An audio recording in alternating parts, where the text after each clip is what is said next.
All right. Uh,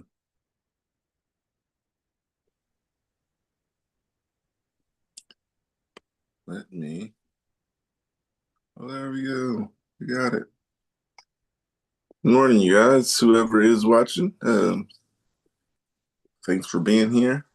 Everybody watching, not just whoever is. Yeah. Everybody watching, thanks for being Yeah, here. man. Everybody. Um, yeah, Same thing, I guess, but I don't know.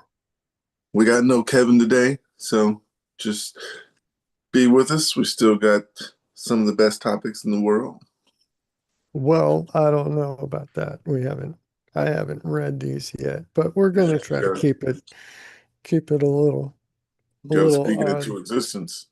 Look, looked up, did a little search for random news today, and have not looked at these headlines on this, so don't know what's up here, but you'll get to see what we think, how we react, and Yeah, hopefully it'll be entertaining enough that you'll come back we can be entertaining. when next when without yeah hopefully without Kevin. I don't know, but yeah. Oh, So that makes me feel different. How do you feel about me then? yeah, Without well, Kevin? no, the Uh, just the chemistry, the dynamic, everything is yeah, different with the third person. I'm And just kidding, but yeah. yeah, you don't argue with me though. That's the thing. Kevin gets me Yeah, Kevin keeps you arguing. Kevin excited, I guess. knows more of the points than I do. I'm not gonna say knows more, but they come to him faster than me. Then when you guys are talking, I'm like, oh yeah, I do remember that. I remember that too. I don't know why it takes you to go through it first, but yeah. You want to Different start? perspectives. Everybody's got different perspectives. It's So crazy that my memory is some of the stuff I remembered. I don't remember until I hear it. At first, yeah. I'm like, nah. You bring up the topic, and I'm like, nah, I don't remember that. Then you start talking about it, and then I'm like, oh, okay, I do. Never mind. But good morning, everyone. Um, so the morning show without Kevin. Friday, I mean Saturday, he'll be back. Um, yeah. What do you got in today's moves, Mark? Okay. Well, we've got Florida man finds 7-foot boa constrictor in his driveway. Oh wow. I did not realize these are. Oh wait, no, that's just the video at the top. Yeah, it's got the little thumbnail for the video is this guy with the holding his recycling bin up on its side with this snake in the bottom. So yeah, it says a Florida man preparing to leave for work was delayed by the presence of a 7-foot boa constrictor taking a rest in his driveway. Wow. Um, Jay Slagle said he looked outside his second floor window Sunday in the Woodbine neighborhood of Riviera Beach when he spotted the snake in his driveway. Neighbor called 911 was threatened to call 911 and was threatening to shoot the snake if no help arrived. That's interesting. Only in Florida, right? yeah, Only in and Florida would someone call 911 and threaten to shoot a snake if no police show up. I hear a lot about that. I'm not from Florida, so you might hear a lot about it too. But hearing a lot about like snakes being in people's backyards and stuff, hearing about snakes eating people's cats and stuff. That's wild. We don't hear about snakes and stuff because we don't. Actually, we get like rattlesnakes and stuff like that, but we don't get those big snakes that come onto your property and hang out in your backyard and stuff. Um, Yeah.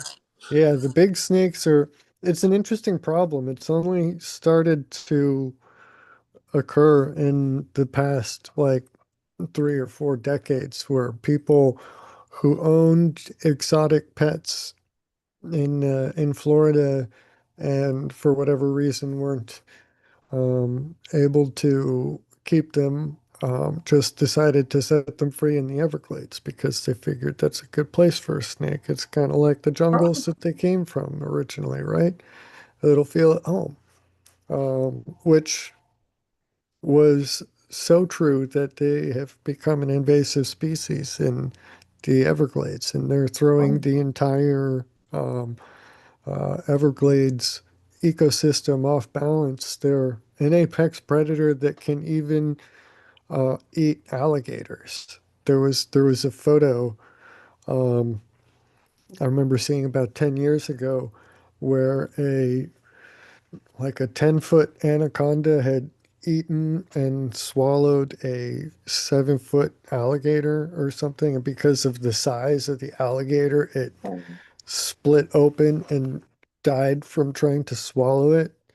Um, so yeah, that's if they're taking out alligators, which should be at the absolute top of the whole food chain in the Everglades, then that's a big problem for the whole national park. It's really the most diverse ecosystem in the entire United States. The largest number of distinct individual species exist right there in the Everglades. So it's something that's really important. It needs to be protected, um, and it doesn't get a lot of attention, and that's a shame. But the state of Florida has decided to start to solve the problem by having um, snake hunting. Um, so you can go out in the Everglades with a shotgun and go hunt snakes, take them out. You need Um, like a hunting license or something? yeah, yeah. The state of Florida issues permits to go hunt snakes in the Everglades. Um, Actually, I heard about something else in Florida. You guys have that evasive fish or something like tiger fish or something. I forgot what kind of fish it was, but they said it's really poisonous and someone put it in the water over there, and then there's a lot of them now. Let me look it up. Oh, lionfish?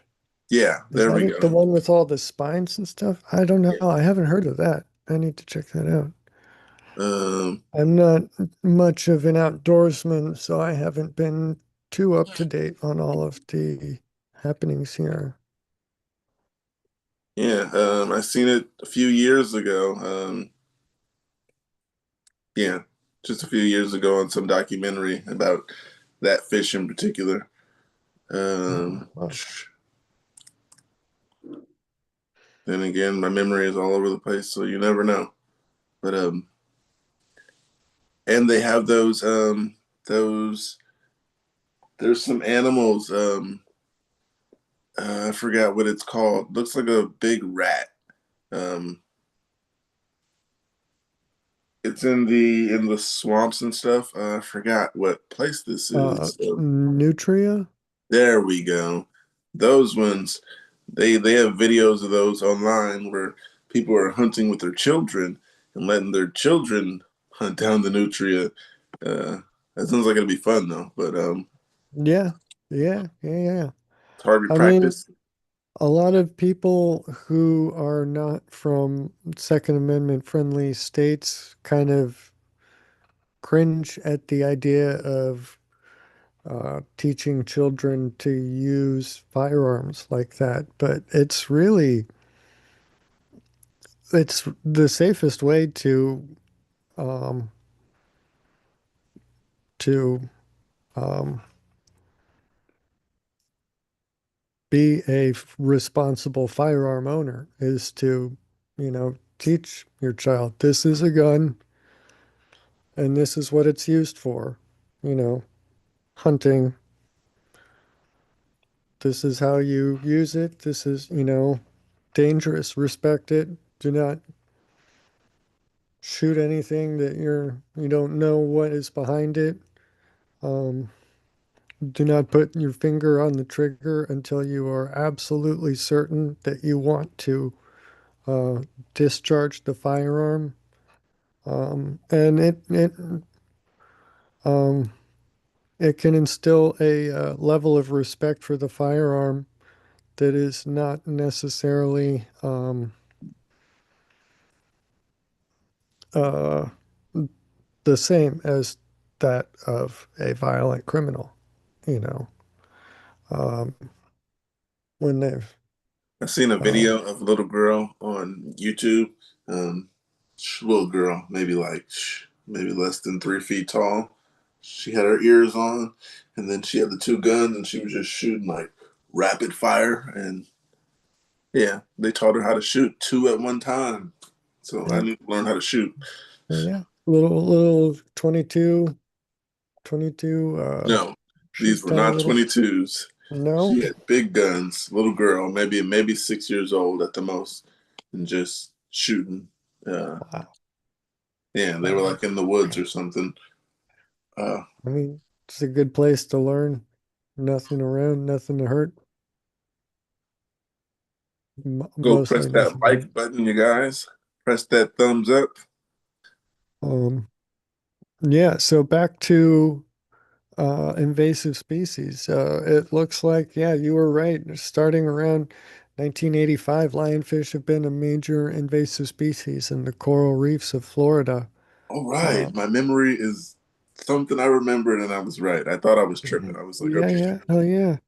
They're generalist predators, so they eat anything that they can get to. They're not specific to any one type of fish or whatever. So that plus being prolific breeders that reproduce year round, they're a big problem. No restrictions, no bag limits, no minimum size requirements, no specialized license needed for harvesting lionfish in the state of Florida. You can just, if you can catch them, you can yellow. keep them, take them, keep them out of the water. If Mm. anything, you're encouraged. Florida Wildlife Commission often hosts challenges like the Lionfish Challenge, which provides rewards for harvesting them and sometimes offers cash prizes. Oh, nice. Uh, yeah, and removal programs like Salatino's Seafood work to increase the commercial demand for lionfish. I wonder what lionfish tastes like. Oh man, that's not If what was it's on like my mind. blowfish, like the pufferfish that's if you don't prepare it exactly right, it's deadly. Or if this is, I mean, because they've got those venomous spines. So I don't know, where does the venom come from and how do you prepare it to safely to avoid the venom? If it just do you just cut the spines off and done? I don't know. It's interesting. Yeah, I Um, wonder like where'd they start at? Where'd these fish come from? Uh, I think I may have read something a very long time ago about them being released into the water in Florida. But like I said, my memory is all over the place. I'm lucky I remembered lionfish as being the invasive species. Like you said, it's yeah, 15 years ago. That was something I heard 15 years ago. That's nice that I remember that. Pause for me. Um, yeah. It says most likely via the aquarium trade. Is how they got there. Biologists believe pet owners intentionally released them or they escaped. The first recorded specimen captured near Dania Beach in 1985. See, my memory. See, I'm remembering Population. something. Yeah, My memory is coming back.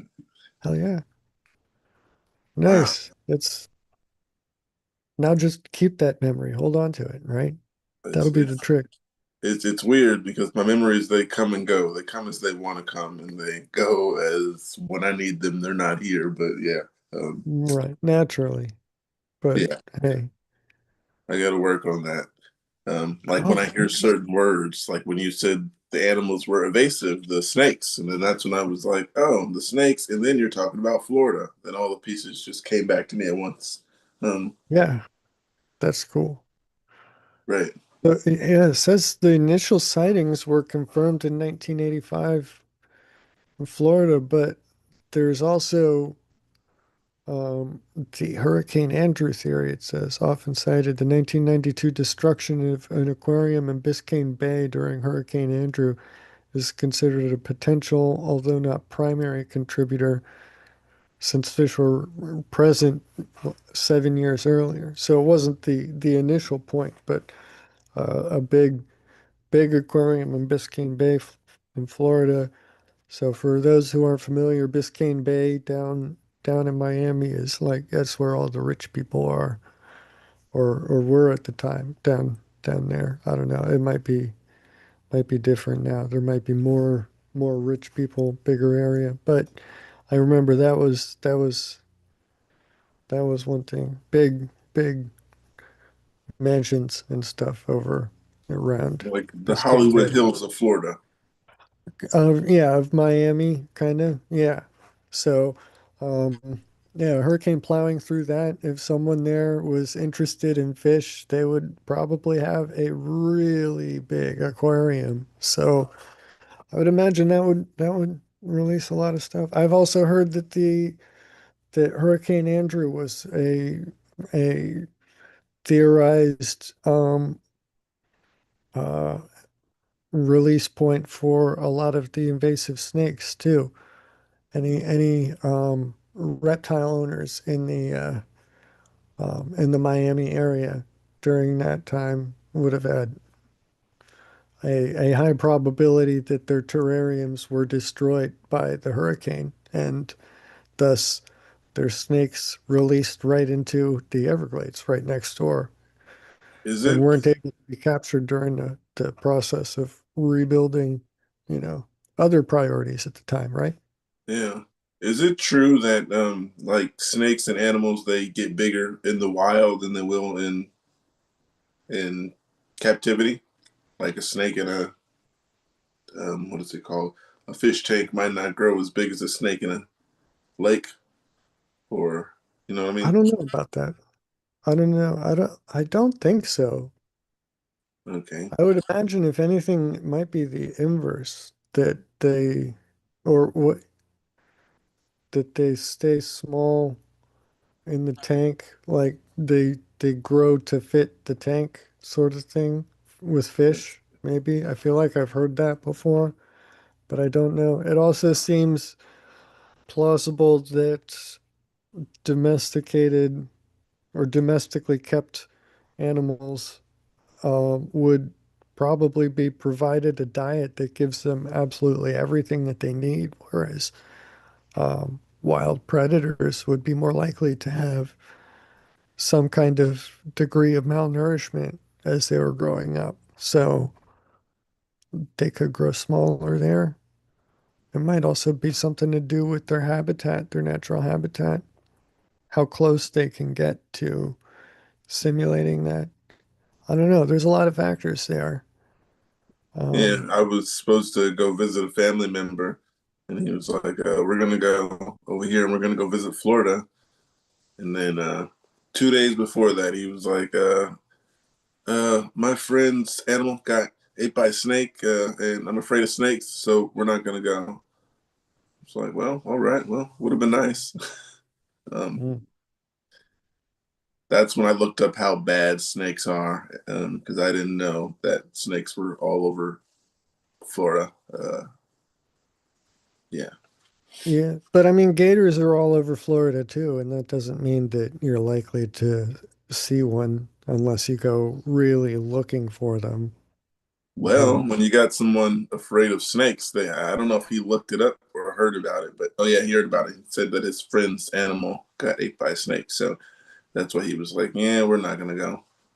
yeah, yeah, when I was living in Sioux Falls, there was a neighbor in one of the apartments next door who was talking to, and he was saying like when I was telling him I was moving back to Florida, he was saying like, "Oh, Florida, could never live there," and all the alligators, and I was just, I'm not sure what sort of picture a lot of people have of Florida when they mention stuff like that. It's not, I mean, it's partly true, but it's also not really true. You know, it's not like the peninsula is a giant swamp from top to bottom with alligators everywhere, but at the same time, they are in like every river and lake and system in the whole, you know, you could go to the giant lake like right down the street here and there's gators like 12 feet long, but don't poke the gator and it won't poke you. It's like it's not that hard. Um, don't get close to them. Don't harass them. Just appreciate the nature, respect it, and there you go. It's easy. Will they They're like pretty cool. do they will they bother humans? Will they just like walk up to you? Not no, not Okay. Good to no. know. You need to go to the alligator in order to get bit, pretty much. Like you drive your boat up to them and start messing with them, or you poke them on the shore or whatever. They don't run at people. They're not fast. They've got tiny little stubby legs. They can only sprint for a short time on land, and then that's it. So they can't run in a straight, or they can only run in a straight line. So zigzag is what I've heard when I was growing up, running a zigzag because gators can only go straight.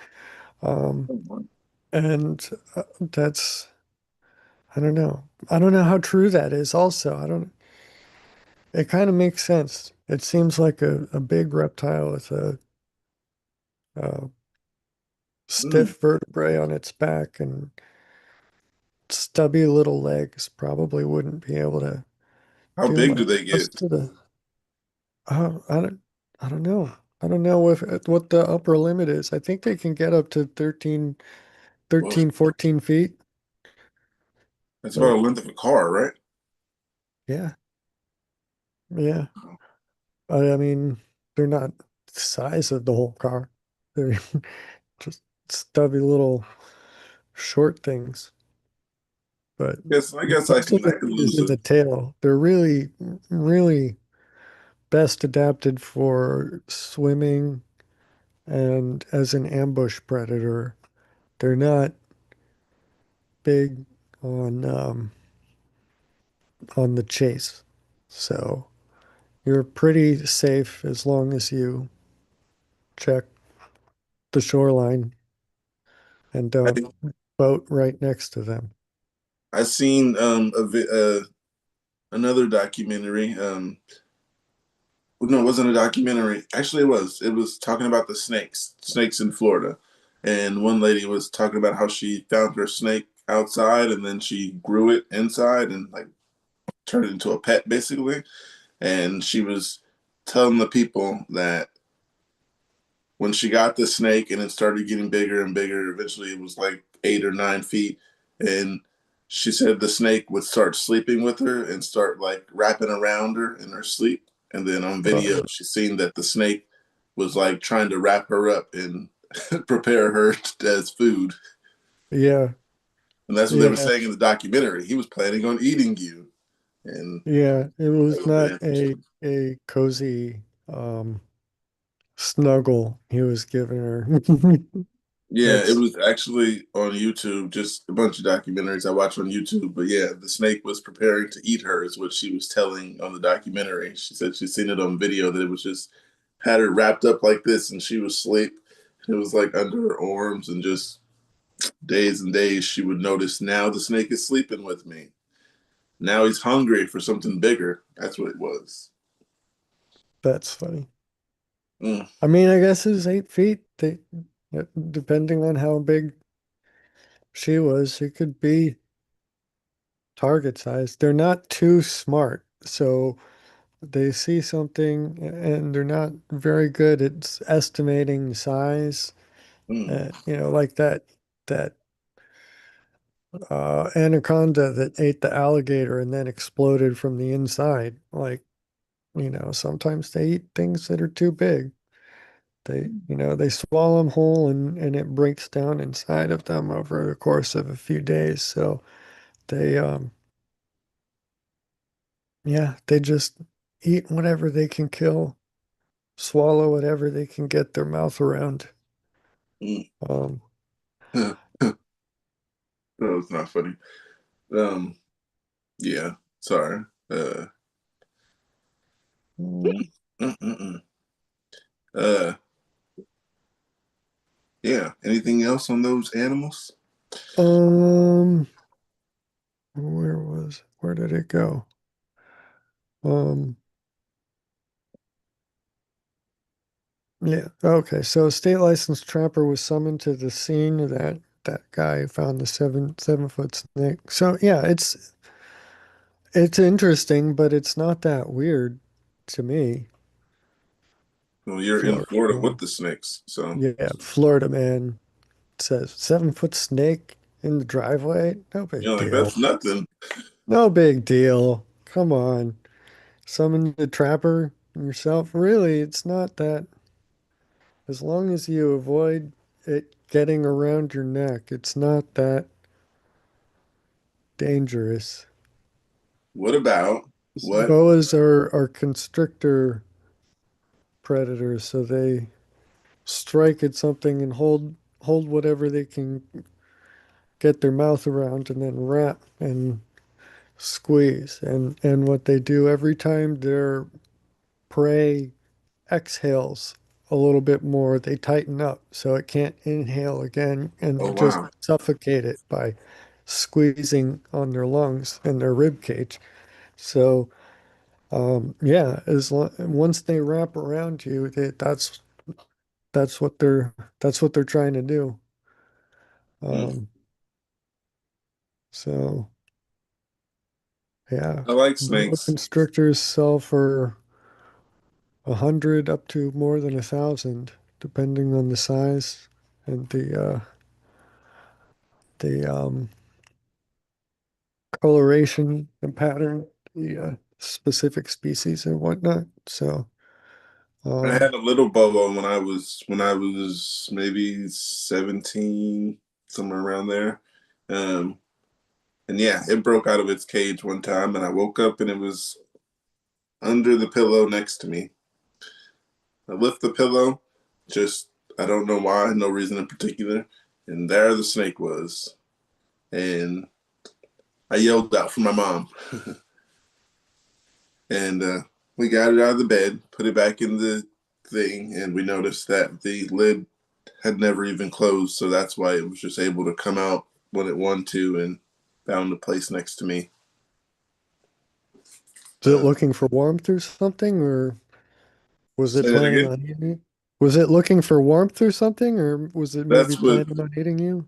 that's what my stepdad was saying. It was probably looking for warmth, and then the cage was on the dresser. I mean, on the nightstand right next to the bed. So that was probably the first place it landed was in the bed somewhere.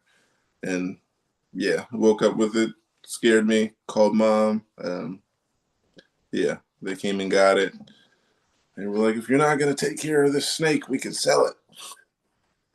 I was like, no, I could take care of it. I just forgot the cage open last night, and it decided to sleep in the bed instead of the cage. Um, Yeah, they can get pretty expensive. Once they get big for specific reptile collectors, they can what um, if, what if you just like allowed? Wait, is that legal? Like if you just allowed the snake just to live on the property and like live in the house and come in when it wanted to and just be free in the house like a dog? I don't see why not, as long as it's contained on the property and isn't allowed to leave the property lines. You'd need a solid fence of some sort that the snake would not be able to leave. So that might be a little difficult. They're pretty good at climbing and getting up over things, as you well know. Yeah. Um, so Hold on. Cat fight. I gotta go. Go I'm gonna see get you a snake and get you a boa for those cats.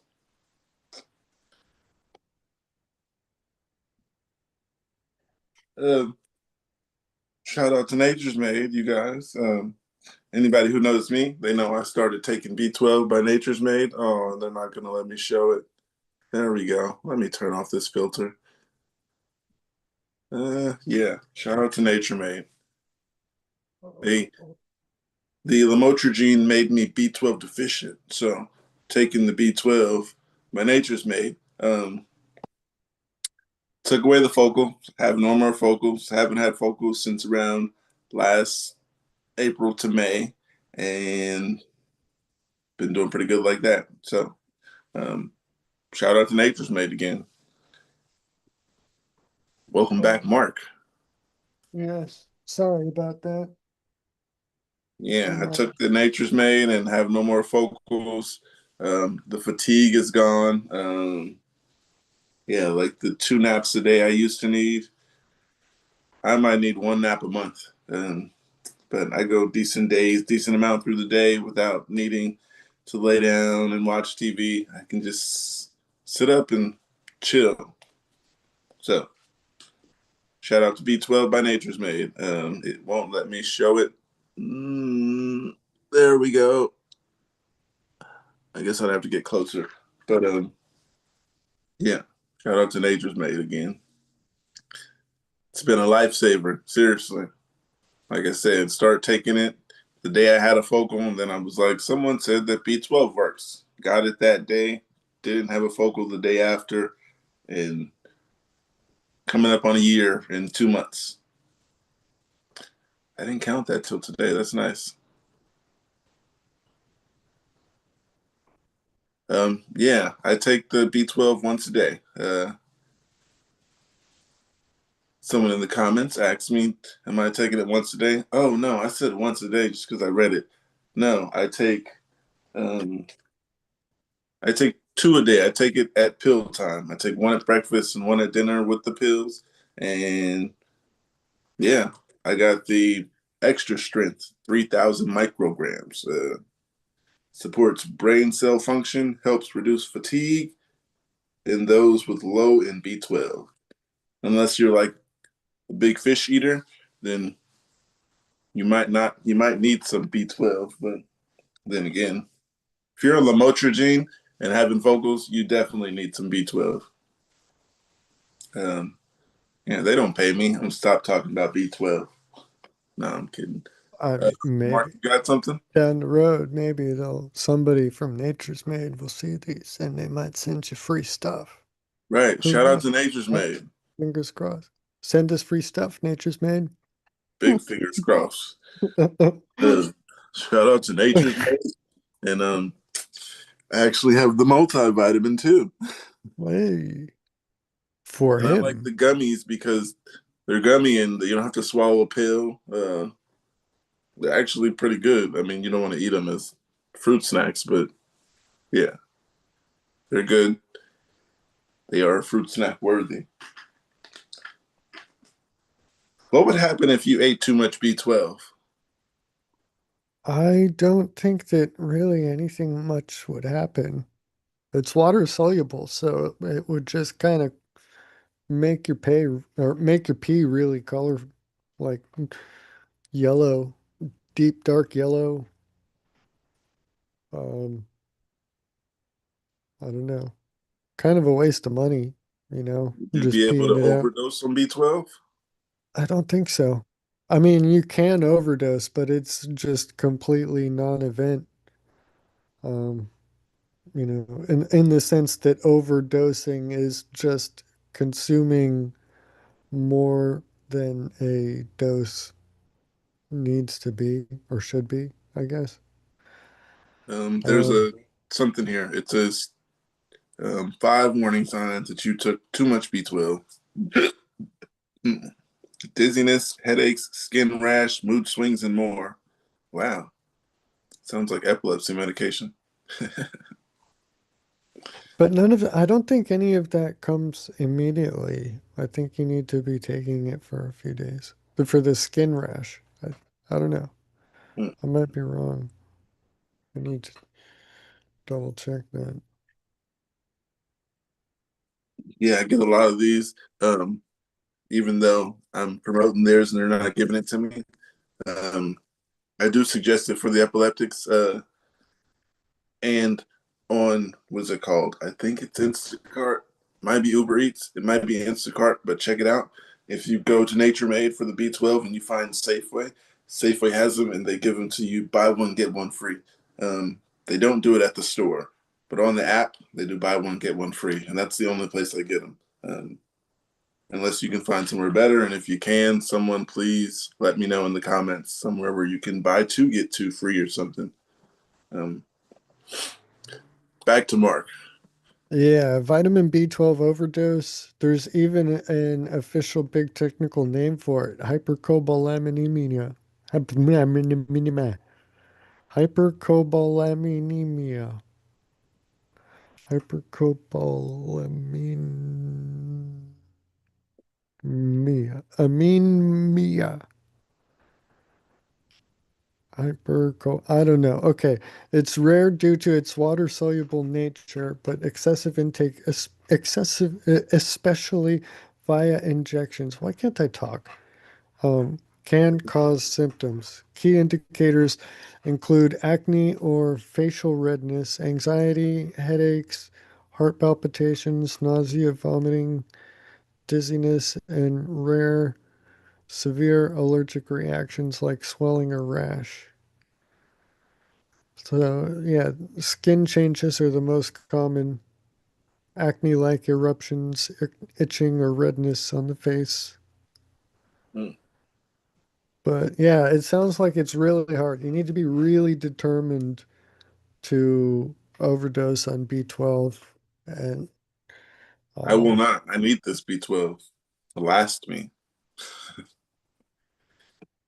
Um, yeah, this one site, all of the weird news stories from today that it seems to bring up are all animal related. I think because we've been Florida talking man about animals.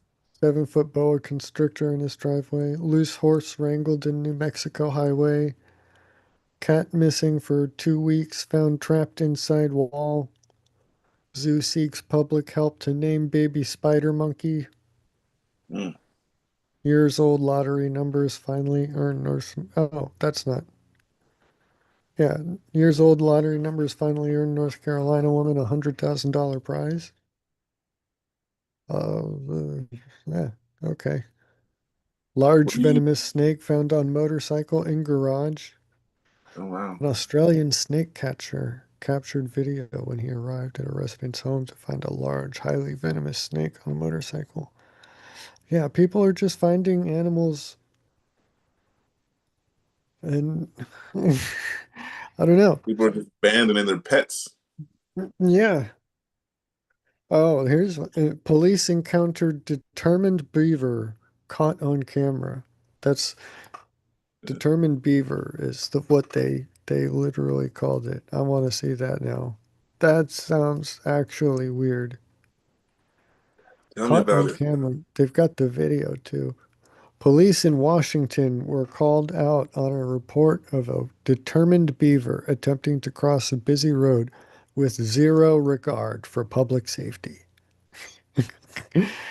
The Redmont Police Department said on social media that officers responded last week to a report of a suspicious subject described as a, quote, determined beaver attempting to cross the road near the intersection of Avondale Road Northeast and Northeast 95th Street. I hope I pronounced that correctly. With zero regard for public safety. The department shared a combination of body camera footage and cell phone footage captured by a witness. Despite clear verbal commands, the subject refused to comply and continued evading officers, demonstrating blatant disregard for crosswalks, traffic signals, and basic roadway safety rules, the Post said. The officers were eventually able to coax the beaver into the nearby woods. During the incident, the beaver did deploy his tail in a brief act of resistance, slapping one officer's hand. Fortunately, no injuries were reported, no arrests were made, and no citations were issued, police wrote. We are told the suspect lacks both ID and a driver's license. Please use caution in this area, especially at night. This individual has shown a clear pattern of ignoring traffic laws. I like that. I like it when the law enforcement can have a bit of a sense of humor about this stuff. That's pretty cool. I could see Of him course, on the mic. I He's would assume evading that us. Washington has some pretty chill people there, don't they? Mm. Um, I did not tell you about the Paramount and what is it? There's going to be a merger, so we're going to have apps come together now.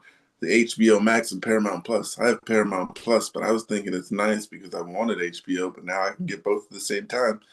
Yeah, for $110 billion. I thought that was a lot of money.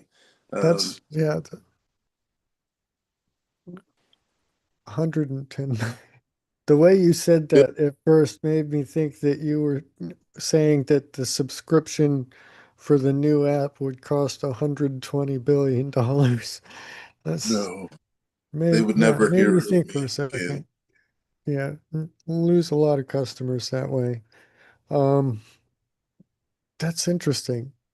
I wonder what'll happen because I have a Paramount Plus subscription, but Me it's too. through my Amazon account, my Amazon Prime account. I got it as like an add-on to that.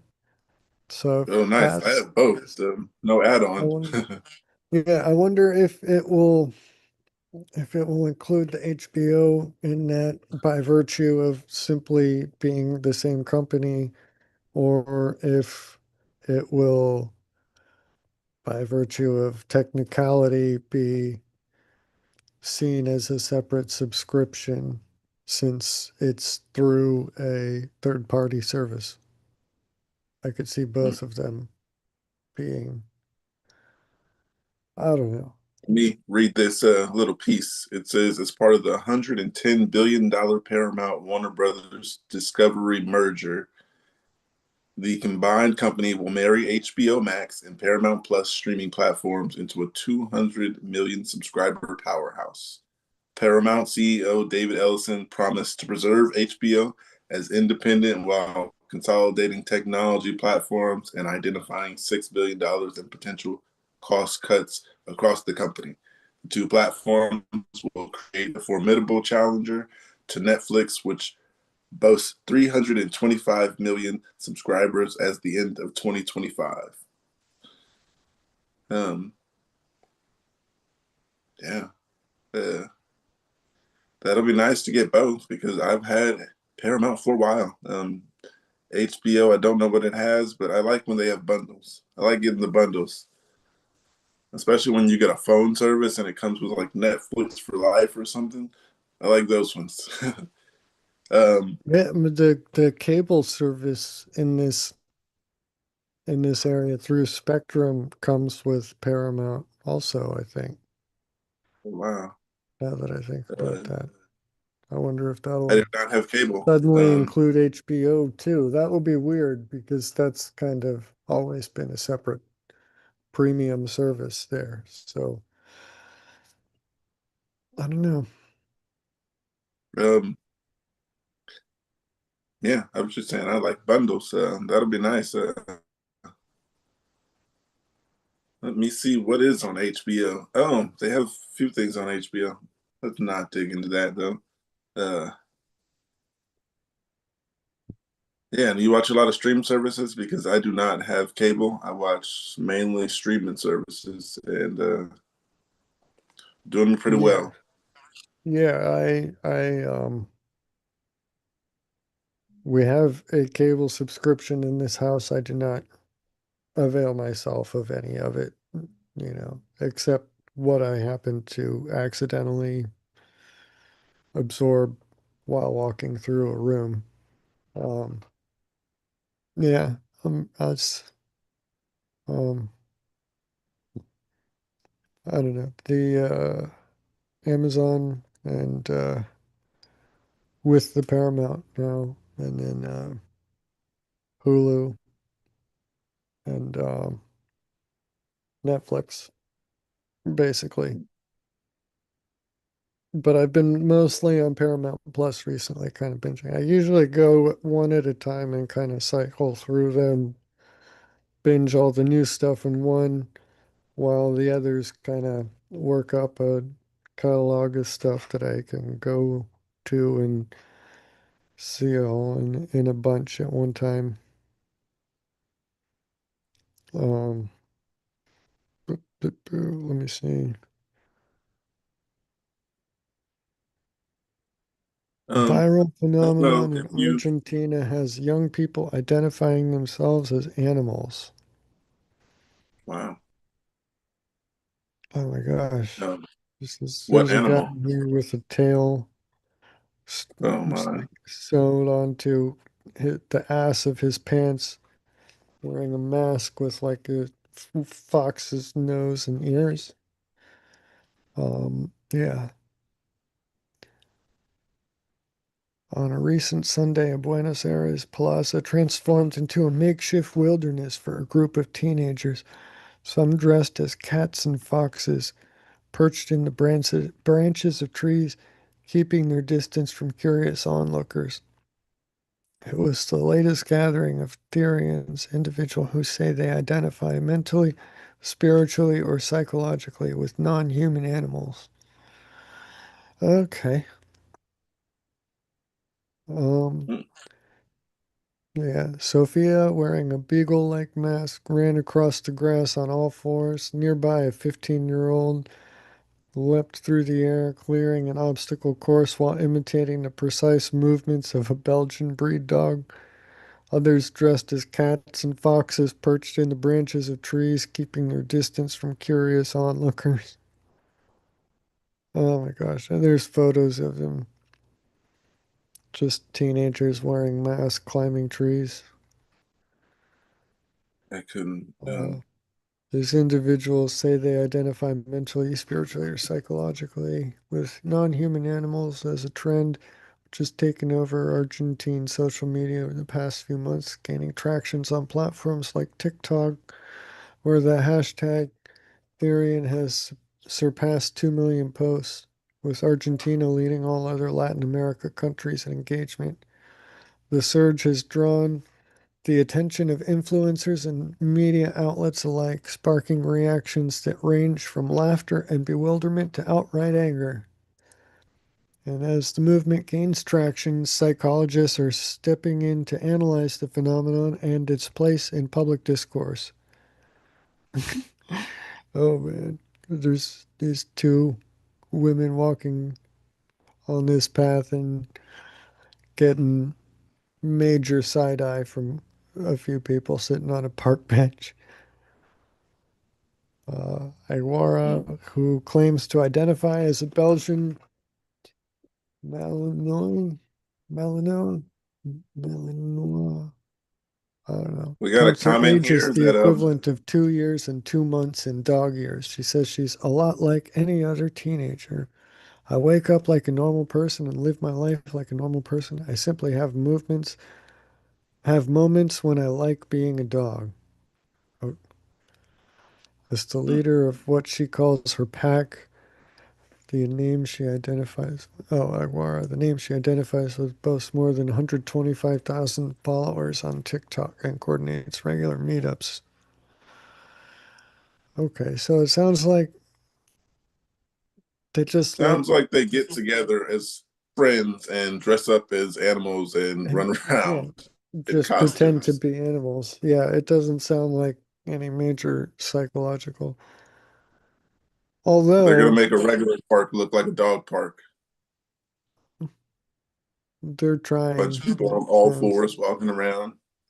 jumping around, Children crawling around, running around, climbing trees. crawling around. Um, There's a comment here though about the HBO earlier. Someone says HBO has the pit, which I will say has some realistic seizures, which I appreciated. Thank you, KC. I will be checking that out. I like seizures. Yeah. I'm just My kidding. parents have mentioned the pit, so I guess it must be included in the whatever subscriptions they have. So I gotta check that out too. Interesting. I like medical drama. Isn't that the show that like goes through hour by hour an actual hospital, like a day in an actual hospital in I Pittsburgh, I think?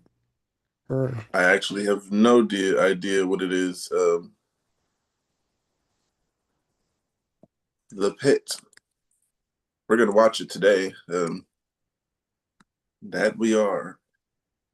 Oh, it has some cool people in it. Can't name them all, but we'll be checking it out, Casey. Thanks for the heads up on this one. And they got some awards.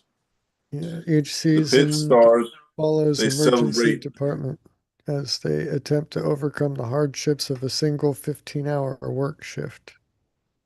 Wow. Yeah. So that There's sounds a awesome. little thing that says the Pit celebrates winning the best ensemble in a drama series at the 2026 Actors Award. And there's a picture with everyone there having an award. Um, I mean, I want to see the show. I don't care about their ensemble, but I Yeah, guess it that's says good. each Uh, episode covers approximately 1 hour of the work shift. So, wow. yeah, that sounds awesome. Really cool. Yeah, I will be checking that out today. Um, One thing I wanted to talk about was um, euthanasia for humans. I was reading something about that. I think we said something about that at the end of talking. I forgot which day, but yeah, just found out that you can not euthanize yourself, but I guess you can suggest it. It says euthanasia refers to the practice of intentionally ending a person's life to relieve suffering, often in cases of terminal illness. It is legal in some countries, such as Belgium and the Netherlands, while others like Switzerland and certain U.S. states only physician-assisted suicide permitted. The topic is highly controversial, with ongoing debates and the ethical implications, legal frameworks, and distinction between euthanasia and assisted suicide. For more detailed information, you can refer to sources like Healthline and Ministry of Health. That was interesting when I found that out that you can just like not necessarily off yourself, but you can plan it. Uh,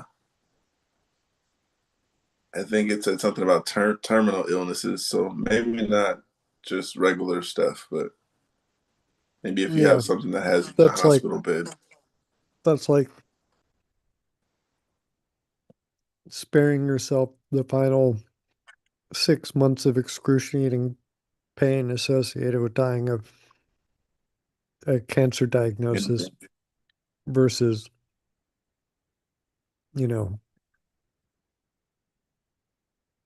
killing yourself for being depressed, essentially, effectively, and equivalently in some European countries, you know. Okay, I know where I found it now. There was a post on Reddit. That's where I found the euthanasia thing. Someone was saying they were ready to give up. I couldn't comment because, as you know, I am banned from the epilepsy subreddit. They don't like me. Um, yeah, Their loss. they don't like epilepsy universe, you guys. So, um, They don't know what they're missing. right. Anyhow, yeah, forgot where I was at with that, but oh, Jeff commented. Um, oh no, he retracted his comment. Oh, yeah, it looks, But I yeah, was checking because it go ahead. doesn't seem necessarily obvious at face value what the difference between euthanasia and assisted suicide is. So it looks like In euthanasia, the doctor intentionally acts to end the patient's life, usually via injection at the patient's voluntary informed request, sometimes referred to as medical aid in dying, or which, acronym MAID, MAID, medical aid in dying, or physician administered, although definitions vary by region. Whereas assisted suicide, the doctor provides the means, um, e.g., prescribing the medication, the lethal medication, for a patient to end their own life. The patient must take the final action themselves. So there was a doctor back in the 90s, Dr. Death, right? Kevorkian, I think, Jack Wow. Kevorkian.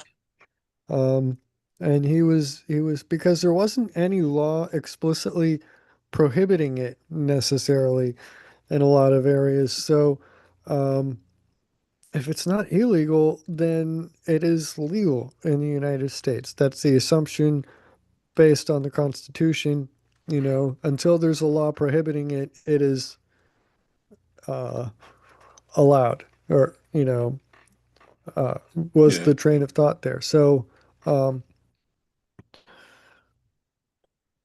Kevlar, Kevorkian. Yes, Jack Kevorkian, an American pathologist and euthanasia proponent. He publicly championed a terminal patient's right to die by physician assisted suicide, embodied in his quote, "Dying is not a crime." Hmm. Kevorkian said that he assisted at least 130 patients to that end. He was convicted of murder in 1999 and often portrayed in the media with the name Dr. Death.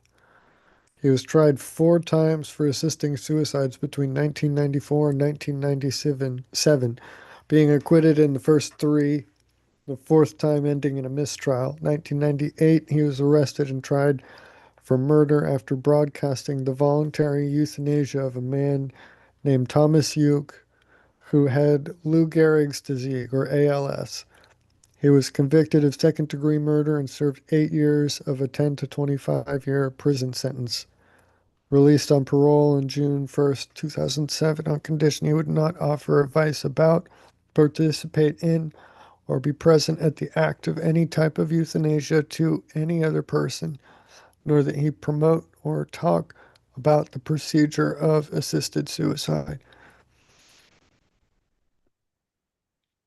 Not being allowed to talk about the procedure, I think that sounds a little iffy. He And they served don't his want them time for promoting the doing the idea. act, but I don't know, Maybe assisted they just don't suicide want them. versus euthanasia. If he was doing it, that's one thing, that's the murder. But if he's simply providing the means for a patient to end their own life, or discussing the right of a patient to be able to, I mean, that sounds like he wouldn't even be able to participate in a discussion or debate about it. I Mm, assume, now that I think about it, probably to prevent him from profiting off of his idea. conviction, and the trial and everything. Can't write a book about it and make millions off of, you know, all that. So I don't know. I guess I get that, but still, I don't know. What do you think? What do you think about I euthanasia think versus assisted suicide? And that um, slogan, dying is not a crime. Do you agree with him? uh, I I think maybe talking about it, they probably think that he's like not suggesting it, but like promoting his own idea. If that's what he's doing out there, telling people they should do it. But if it's making him money, I could see why he's doing it. I mean, fucked up way to, I mean, put people Yeah, out. but about the issue itself, though, what do you think? What do you think about a person having the right to end their own life in a like a terminal patient has nothing to look forward to except months of suffering and pain and then inevitable death, like, terminal cancer, Lou Gehrig's disease, like this guy. Um, should they have the right to be able to end their own life? And if they I mean, I do, should a physician have the right to provide them that means to do so painlessly? I might some people might not agree, but I think maybe like they say, depending on what you got going on, you should be able to. I mean, you can put an animal down, but you can't like think about yourself being that. But you're going through 6 years of pain, like you said, could be chemo and all kinds of pain you're going through, and they just, I guess I'd go to Belgium, like it said. If yeah, if you want to get rid of a pain, I'd allow someone to. Yeah, I mean it's better than finding someone in their bedroom done something to their self. I think so. Yeah, like they said, for terminal illnesses and stuff like that, I agree. But I mean, if you're just angry and it's depression and you don't want to live anymore, that's not a good reason. But Yeah, yeah, yeah, I tend to stopping people agree with from that. discussing it is stopping people from discussing it overall. That's a lot. People should be able to Yeah, talk about it, but hey, yeah, that's what I'm thinking. I mean, it's a First Amendment thing at face value, but then do we want criminals to be able to profit off of the uh, the process of justice in their arrest and their crime? You know, they've been convicted. Should they be allowed to profit off of that conviction? That's kind of, I mm, think that's the question behind that, you know? And a mm, lot of people feel uncomfortable with that.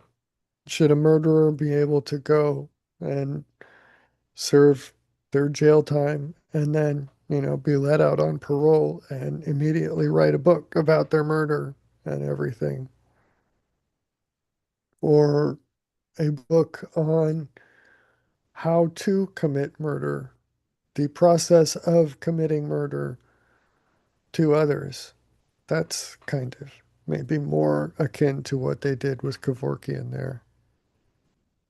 oh wow. To write a book Talk, about what you did. talk, I mean, a lot of yeah, people write talk books about the about what they procedure. did, but a lot of people write books on basically how they change and how they're not gonna be around environments like those. Um, I haven't found a book where they talk about how to do it though, so that is Yeah, interesting. yeah, But I because that's what mean, it seems to say here. Talk about the procedure of assisted suicide. So, yeah, talk discussing the details of that, a how-to manual. I think that makes a bit more sense to kind of restrict that if it's definitely illegal. But yeah, I don't know, is it or should it be? And that's, you know, there's a comment here. It says, "I think I can recognize a few biographies like that with that change." Hmm. yeah. I mean, it's, but I don't think Kevorkian had changed. I think he just served his time to check out a box off the list and then was just going right back out. So that may have been another thought behind the terms of his parole there. I mean, he only Angel lived another four says, years, so oh, well. Angel says, even if we wanted to, family members will not let us want it and then say we weren't in our right minds if we asked for it. I agree. Family's definitely going to have a problem. They're going to be like, yeah, you're going to have, yeah, but I also read that um, you have to read the paperwork, sign some paperwork, and then wait some days. And then they're going to ask you those questions again. So you're not just like, oh, I want to do it, then they do it that day. It's like a period where you have time to change your mind. Um, Yeah, yeah. Like purchasing a firearm, mandated waiting period so that you can't right. just go in the heat of the moment. And yeah, so but I don't know.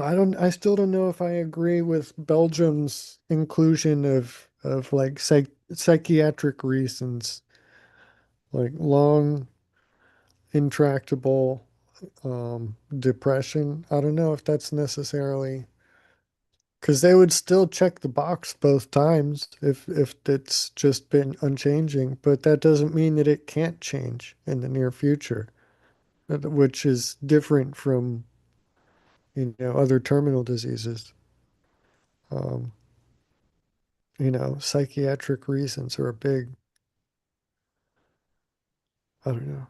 I don't know. It's interesting. The European mindset behind all of this is different from Americans, and I don't know how or why they would have accept as a means to like or as a consequence of respecting the individual's rights as much as possible, which is strange because that's supposed to be what America's all about, right? People left Europe, but I don't know. I don't know if that's the real reason behind it or not. Mm. We need a Belgian person to come and give a bit of thought on this to, a bit of perspective. It's interesting. Maybe when I go to Belgium, I'll ask someone. That's the best Interesting. place to find Is out. an Armenian, what is, an Armenian immigrant from Ottoman Empire, fled the There genocide in is a 1915, Armenian genocide. there's a He's an comment right here. Orthodox. It says because America people are for profit. Hmm. Yeah, I'm with you. I believe you, Casey. Americans, if they can make money off of it, you shouldn't be doing it. Um, Yeah. Keep you alive on life support as long as possible. Rack up that bill for the family to deal with or something. you guys press that thumbs up. You guys like this stream, subscribe, all that good stuff. Mark says it best. What'd you say, Mark? Smash that like Like, button, share. like, share, There we go. subscribe. Don't forget to hit that bell notification, not belt notification, bell. Ha. Yes. Notification button. So, um, I think that's it. Angel says, Angel says, I already asked for the do not resuscitate, and they would still go against it. Damn. Well, yeah, there's a lot of circumstances on do not resuscitate. I mean, because there's I've um I've I've stopped breathing when I had a seizure. I don't know if it's for what reason, but yeah, they had to airlift me to a place, and if I was just to be like, just let me go, I don't think I want to go from a seizure. So I mean, I wouldn't say take me out just because I had a seizure and didn't come back. Yeah, I do want to be resuscitated. I have children. I believe all children need a father or at least a mother. But yeah, gotta be there. Mr. Beast?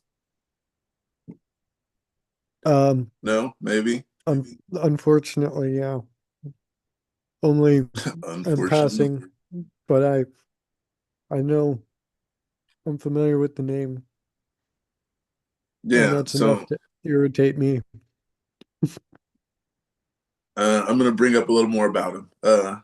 He has Oh wait, 44 Guinness World Records that he broke during his Amazon Prime show. beast game spanning challenges, cash prizes, and large scale participation. I seen one where he got the Guinness World Record for giving away the most money on a game show ever. And yeah, $5 million is a lot. And I did watch it. I watched both seasons, and you should watch it. You're probably Yeah. gonna say no. No, you.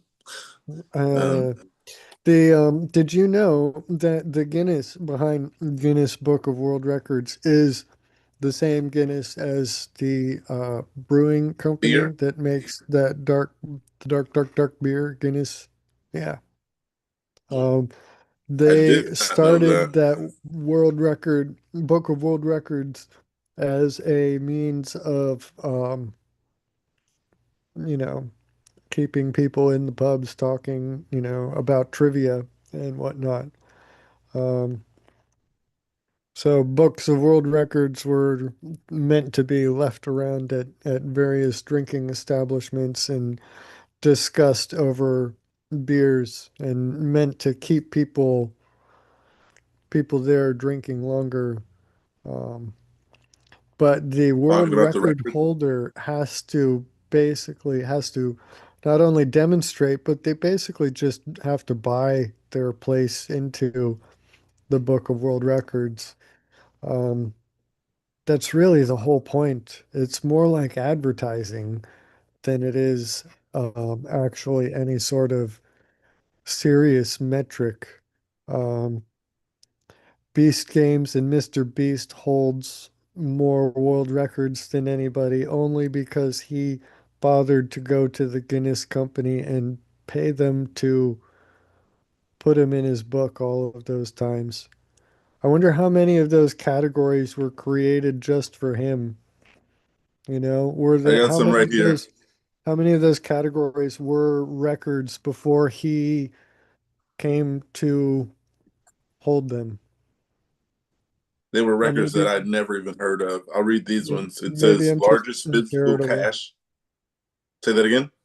Maybe I'm just being uncharitable, but well, definitely being uncharitable. Maybe it's Here's, not justified. here's a couple of his Guinness World Records. It says largest physical cash prize on set for a competitive reality show, $5 million. Most participants in a single competitive reality season, 2,000 people. Largest game of flag sprint, 2,000 participants. Fastest time to lift a boulder with a pulley, 17.27 seconds. Largest display of a cardboard cutouts of the same character, 50,000.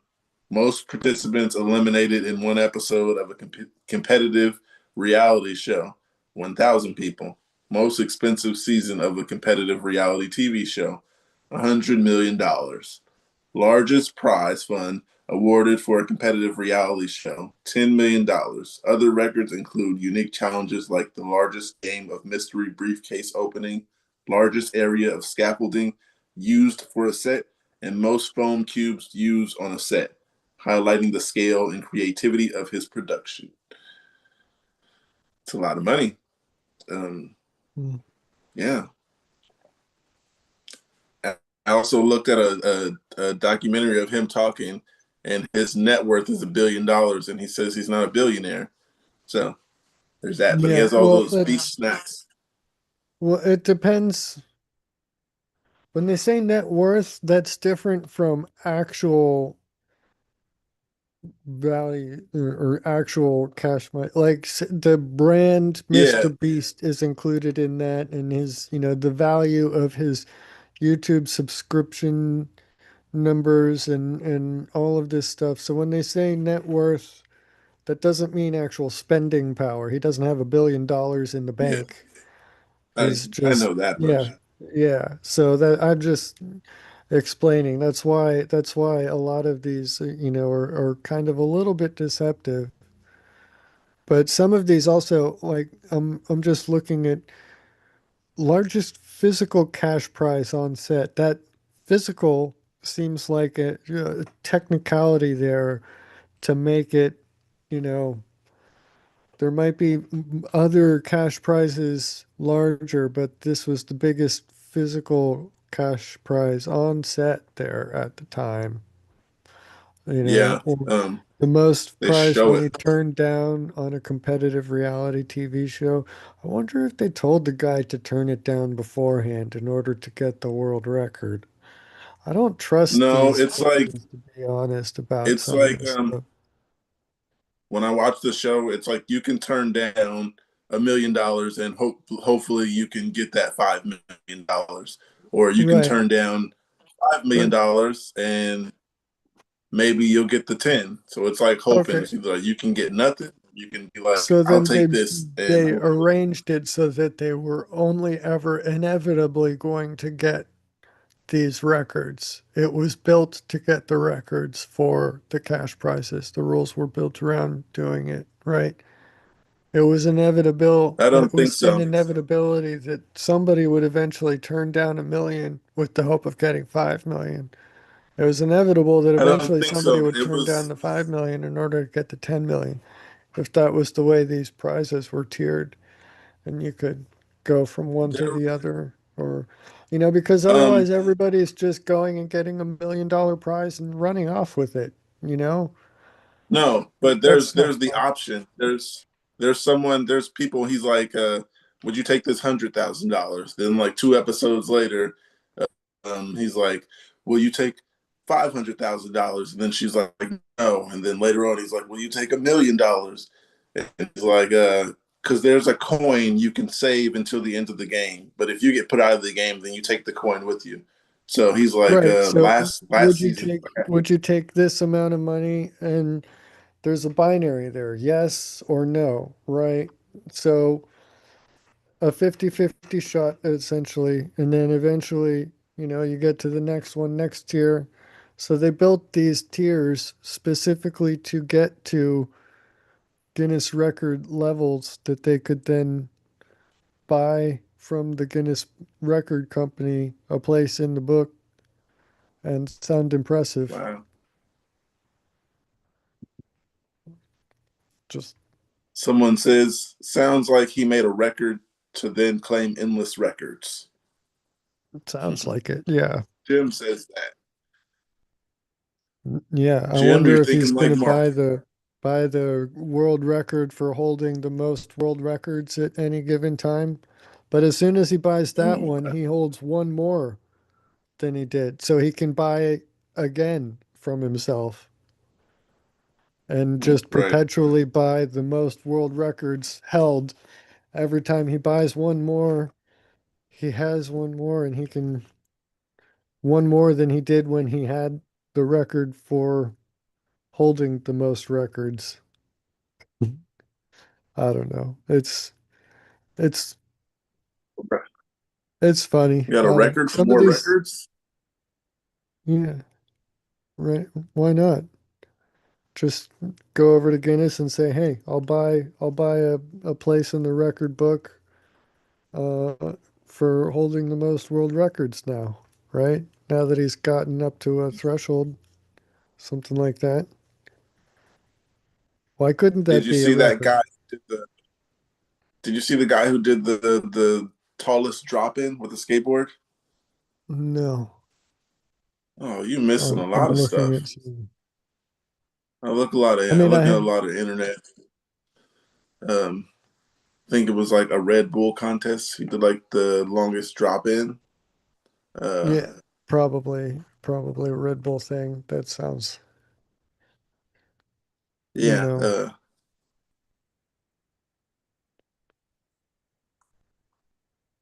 I don't remember the name of the guy, but yeah. You don't look at a lot that I look at. I see. You're looking at informational stuff. I'm looking for stuff. I watch stuff that my kids watch for some reason, and that's where I well, seen it at. probably They were because looking at your that kids guy. are, sometimes your kids are there with you and you have no choice but to watch what they've put on, right? Yeah. That, Sometimes I I get mean, stuck in it though. it Sometimes I'm makes like, perfect okay, I'm sense. gonna watch that. Sometimes I'm like, Yeah. I watch that when they're gone. Um, I don't have the kids, so I just get to watch whatever. Um, but I mean, that doesn't mean that I'm always watching like documentaries and everything. Um, Well, I yesterday, don't know. I'm not a yesterday big I fan of game shows usually. I prefer oh, more of a narrative structure to something. If it's like a live action something, a more narrative structure. And I also like um several like adult animation shows.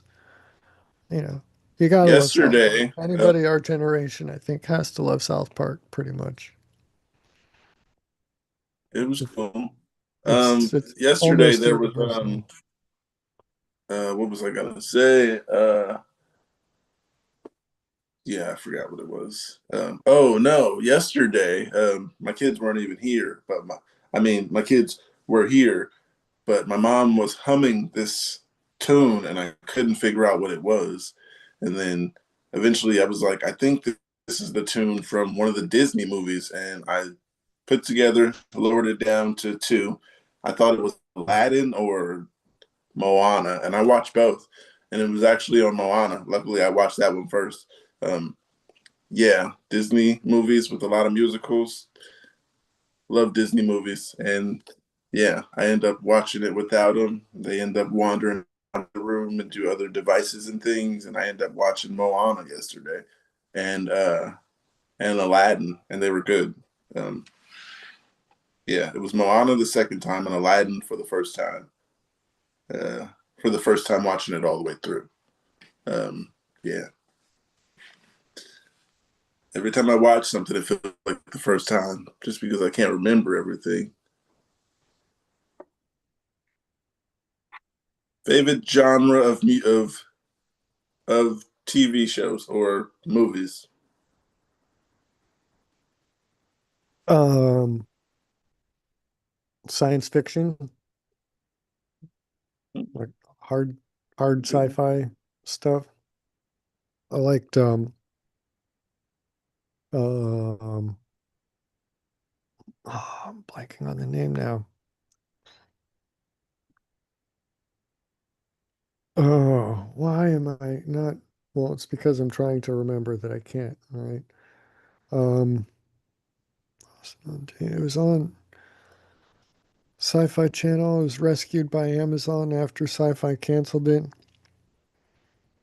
Um, okay, I got it. But I was looking real quick aside. I was looking at the Beast Games things, and just the very first one on the top of the list, fastest time to lift a boulder with a pulley by a team, 17.27 seconds. That record did not exist before the Beast Games filming. So they invented it. They bought it from Guinness World Records. So it's not really a record. They just set a threshold. So next team will actually be impressive. They will actually have broken the world record. This time they just set it. So however many of those exist on that list, those are really nothing records that he holds. They're not, they're basically worthless until he either breaks them again or somebody else breaks them, because otherwise it's just doing it once and telling Guinness. It's like, so what? You did it, and somebody from Guinness watched. Congratulations. Give him a pat on the back and tell him good job. That seems to be what Mr. Beast is all about, attention, right? Look at me. It's like, oh, okay, good job. That's why he has the most YouTube subscribers, 398 million, I believe. Ah, I don't know. Sounds like you don't When like I Mr. Beast. No, it's not that. It's just there's some stuff with the like the mass influence culture that seems a little weird. And yeah, Mr. Beast, all of these, he's not good at smiling for photographs. There's his smile looks really fake in a lot of the pictures. It is in a lot of the promos and stuff. He's smiling by just lifting the corners of his his cheeks, but it doesn't look like his eye muscles around the orbitals of his eyes are engaging really at all. And when a smile is genuine, there's genuine emotion behind it. The muscles around the edges of the eyes contract a little bit, so you get a little bit around here, and you get the corners of the mouth lifting up there. And he just does, that's not Mr. Beast smile, right? Look at the Amazon Prime promo thing for his Beast Games thing.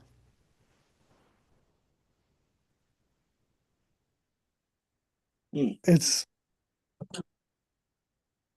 I don't know. I got you, Mark. I know what you He's mean. he's just fake, but that's fine. Let him be fake. I don't care. He's doing what pays. Well, that's the thing though. I mean, it's sad that that pays. I just What? yeah, the fakeness and everything. That's not actually like that's not culture, that's just spectacle. It used to be that, you know, there took some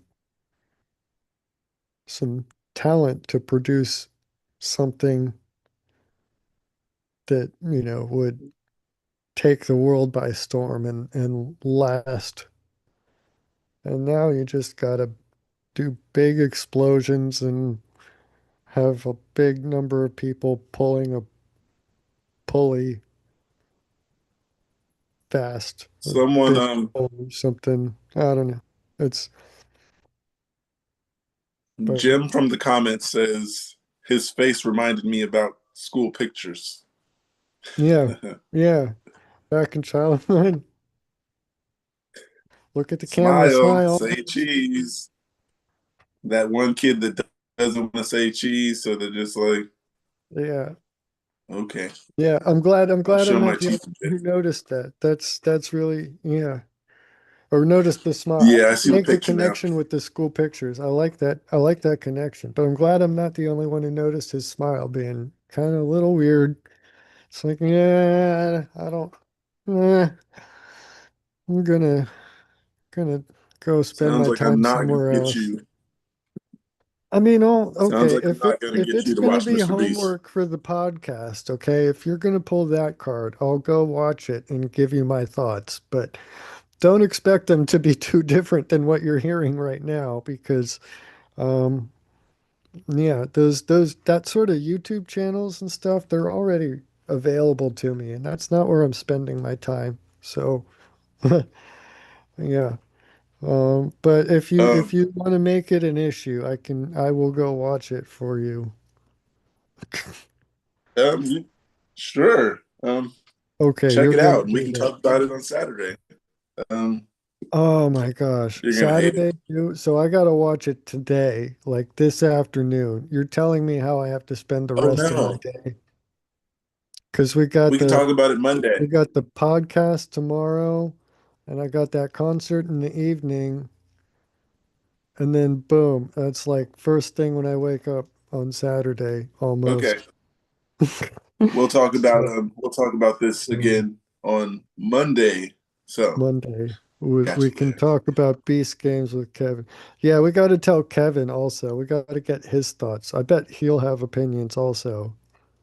That would be There's interesting. a there's a comment here by Casey. It says Mr. Beast made a real Squid Game, which is a show about massive consumption of corruption and capitalism. I feel like that's all you got to know about him. Very interesting. Uh, um, I just Interesting. like TV. I don't have to like him or anything, but yeah, Casey, I like how you put that. I love the show. People winning money. It's people messing each other over. I don't know. Maybe that's just my thing. People Mm. fighting for money, I mean, especially fighting in towns like that. that sounds like and in like an abstract 10,000 foot view of the whole thing. That sounds like a view of our system of our culture right now at this point. Mass consumption and everything. It's like what the Squid Games was about, basically. All the yeah, like the symbolism, philosophical underpinnings of a lot of that stuff. And then he went and did it in real life and got the people to actually participate like that. So I haven't watched Squid Games, so I don't know for certain a lot. I've only been told. So that's another thing I guess I gotta watch too, then, isn't it? I gotta watch Squid Games Yeah. so that I can compare it to Beast Games. Okay, so Wait, watch oh, watch Squid Game I didn't first. even notice the names, the two names, Squid Games and Beast Games. So does that mean that Mr. Beast is squid? Wait, Yes, he oh, copied the Squid Game and he paid them for it. He paid them in the same exact way. He held the money right there so they could see it. Um, they could just see the money there and don't want to leave. Yeah, if you're looking at $5 million every day in cash sitting there, it's pretty interesting. Pretty good reason not to get sent home or die. In Squid Games, they were dying. In Beast Games, they pretended yeah, to just die. like tap out or something. Okay. Nah, you just kind of drop them into the foam pit and you wouldn't see them again. Uh, Um, Drop them into a it was foam like pit, really? Like, they'd be standing on these little platforms, and then this person's out, and just drop them, and then you just hear them screaming into their death or fall into the foam pit. Yeah, okay, this sounds a little bit more entertaining, I guess, which is concerning. Maybe there my is appeal goodness, in I me got too. Martha interested. My gosh, I no, got Martha don't do it. interested in something. I wouldn't go that far, but Now you got to go watch it because um, it's going to be on your mind all day. I You're mean, going I to be already constantly had to thinking about. watch it. It's not because it's going to be on my mind, it's because I have to. It has to be on my mind. You have to finish it. Finish it. I thought just watch some of it and give thoughts. Do I really have to watch all of it? I thought you that I mean, I you guess don't I have to can't. watch it. There's only two seasons. Yeah, Oh, of Squid Games, there's two seasons, and Beast Games, there's two seasons. Uh, the Squid Game season two was the best, I think. Um, yeah, oh yeah, very, very. some of world records that he claimed. Most cinema cameras used in a single competitive reality show season. Look how specific that is. He's just buying it for himself. They just got the number of cameras they would need, and then, you know, who He bothered to also have a holds. record for number of cameras used in a single competitive reality show season? He Nobody also holds the thought record to. for um, most subscribers on YouTube. Most foam 389 cubes million. used on set of a single competitive reality TV show. Largest area of scaffolding. Most expensive non-cash prize, one. That's Yeah, he gave interesting. away an island. He gave away an island. He gave away a Lamborghini. Panama. He gave away a couple Teslas, I think. Yeah. What would somebody do with the island in Panama? They sold it for 1.8 million. Okay. So you just choose the island in order to sell it? Yeah. I guess you'll have Well, I mean, to if you can't pay the taxes, I'd assume you'd sell it. Um, taxes. Yeah. well, I don't Or know if there's taxes would on the you island, only is have there? to pay taxes on it when you sell it? I think that's the thing. Because if you own the island in Panama, wait, can American citizens own land in Panama? And if You gotta so, ask Siri. then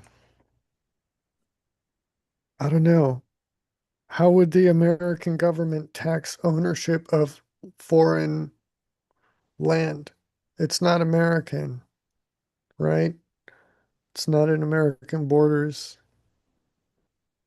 It's like overseas investments. It's isn't Panama used as a tax shelter for a lot of stuff? No I thought idea. the whole reason you put financial assets into Panama is because the government can't come and take a share out of it. I don't know. What do I know? I got something That, here. It says, yes, Americans can legally buy and own property in Panama with nearly the same rights as Panamanian citizens, subject to a few geographic restrictions, legal rights, and ownership. Panama's constitution guarantees the right to private property, and this protection extends to foreigners, including U.S. citizens. Americans can purchase the most types of real estate directly in their own name, including residential homes, condos, commercial properties, and land. Foreigners enjoy full freehold ownership, meaning the property can be registered in the public registry under their name, providing legal security to fee simple title in the U.S. I don't know. Yeah, so I don't know. I think she just had the person who owned it sold it for 1.8 million. I don't know if it was because of the taxes, but yeah, I would assume here you'd have to pay some taxes on property correctly. I mean, correct. I'm sorry. Let me look it up. Yeah, looking In at America, you have to have. tax burden on overseas property. U.S. citizens and residents are taxed on worldwide income, meaning foreign property rental income and capital gains from sales must be reported to the IRS regardless of location. While foreign property taxes are generally not deductible, tax credits or exclusions can often mitigate double taxation. Key reporting includes Schedule E rental income and in some cases Form 8938. I don't know. So if there was no rental property on that private island, if they weren't generating any income from it, if they just owned it, it was just in their name, then I would imagine just whatever, property taxes levied by the Panamanian government, and even that might end up actually being tax deductible with the IRS since you're already being Mm, taxed on something that you own, even if it's by an overseas power, it's on something that is non-taxable by United States I'm gonna run revenue to the sources. bathroom. So, Please hold. okay, I guess I'll just You can keep talking. I can hear sit you. here. Yeah, I'll just sit here and talk to myself. It feels a little weird talking to that closed lane, the road over there. But yeah, so the other side though is that by selling it, it does become a a source of income, the capital gains. So the selling of the foreign property is a taxable event. Just the pure ownership is not taxable. So I don't know, that may not have been such a great idea by that person to just immediately go and sell it, unless that was a requirement of the whole thing that they had to sell it. Um, I don't know.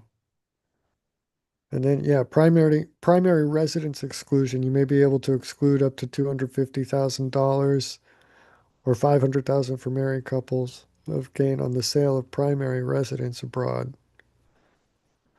So I don't know. It's interesting. If was there anything there on the island at all, or was it just like Yeah, there was like some little cabanas.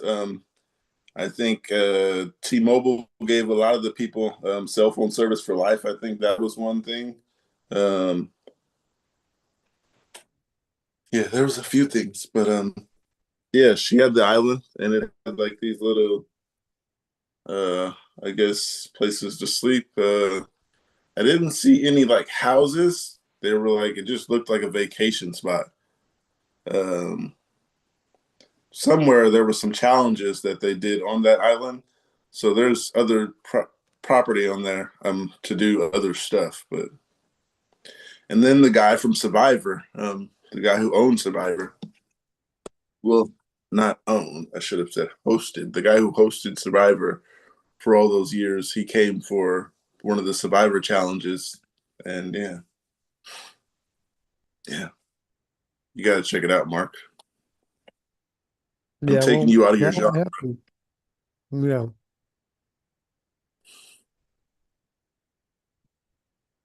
Um, there was something you were saying. Oh, I was talking about property in Panama. That was interesting. I wonder if I could just go buy some property and what's the like exchange, the money exchange. Would I be able to take money from here and buy property? Would my money be worth more there? Hmm. Um, I'm sorry, I missed what you just said. I was looking up. You asked what you asked about favorite TV shows, and I was blanking on it. Now I remember because I had to look it up. The Expanse.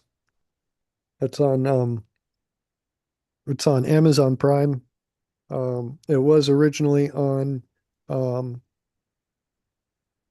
Sci-Fi Channel for like the first two or three seasons or something, and then they canceled it kind of abruptly at a very poor location in the overall narrative, given the novels that it was based on. But um, um, they got that fan um, fan campaign to get Jeff Bezos to try to rescue it from its canceled um, status. They even hired a an airplane to fly around Amazon headquarters up in Washington with a banner trailing asking them to rescue the Expanse. And it worked. They got enough people to notice. It got enough word of mouth up there that they did actually renew it for a couple more seasons. But um, you know, all good things must come to an end, and they eventually had to, or they eventually pulled the plug themselves.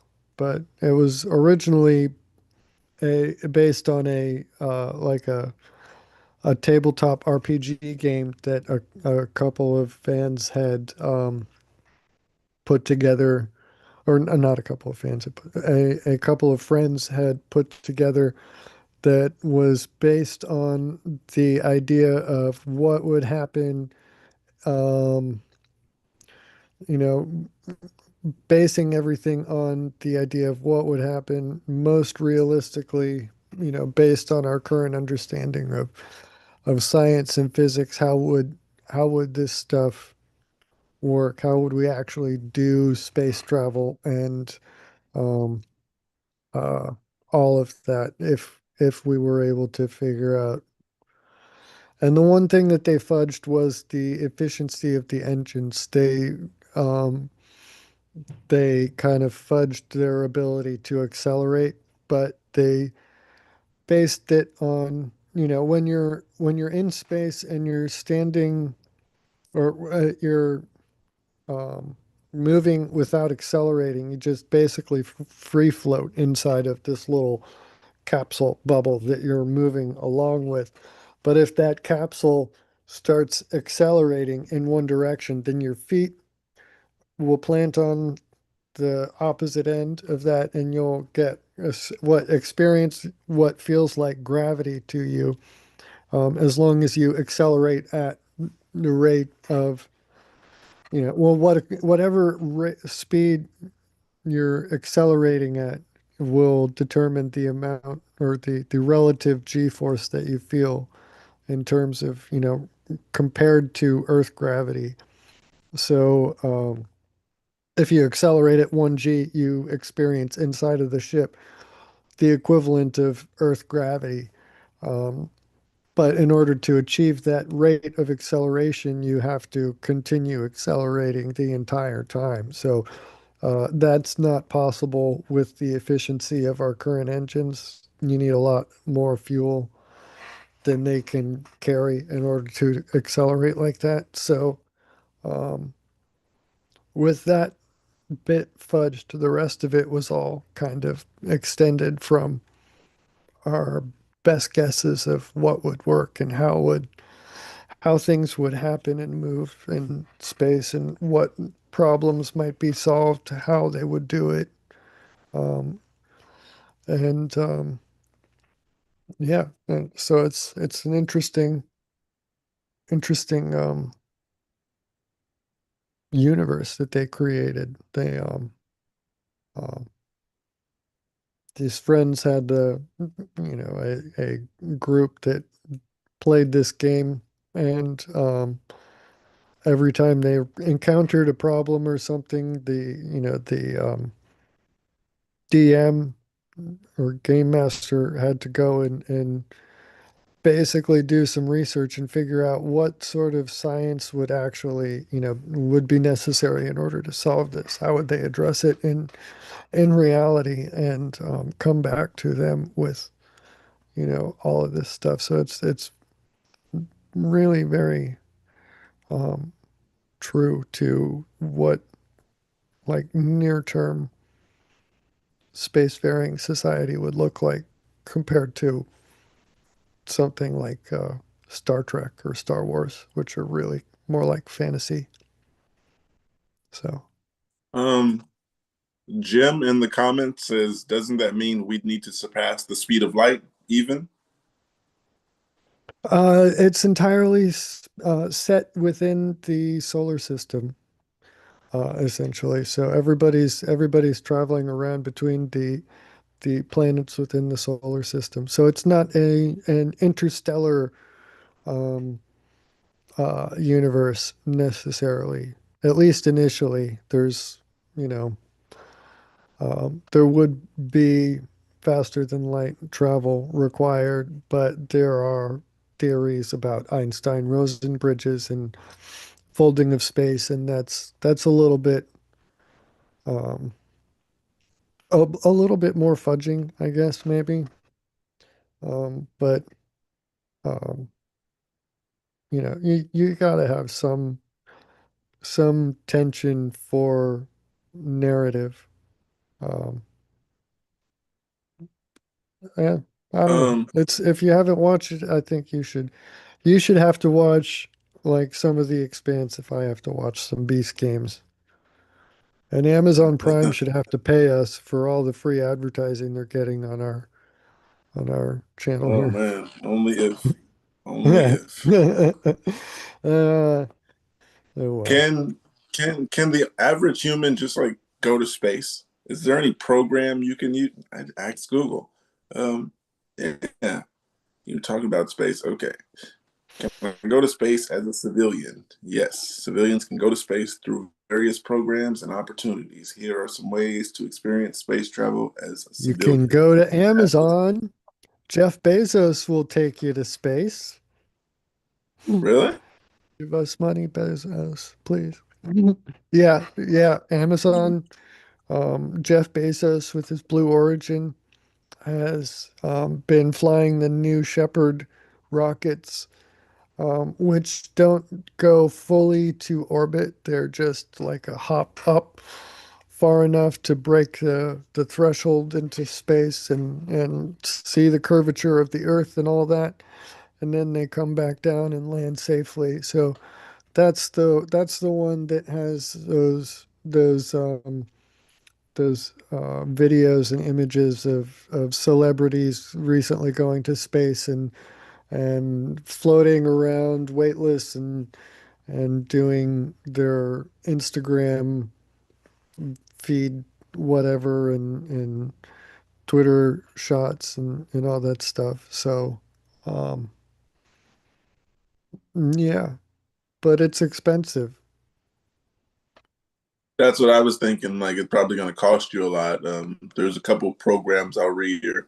One says NASA's astronaut candidate program. This program allows civilians to apply and undergo a selection process to become astronauts. Yeah, Another you one got says U.S. that's Space really not Force. available to the average citizen then if you got to pass the NASA program.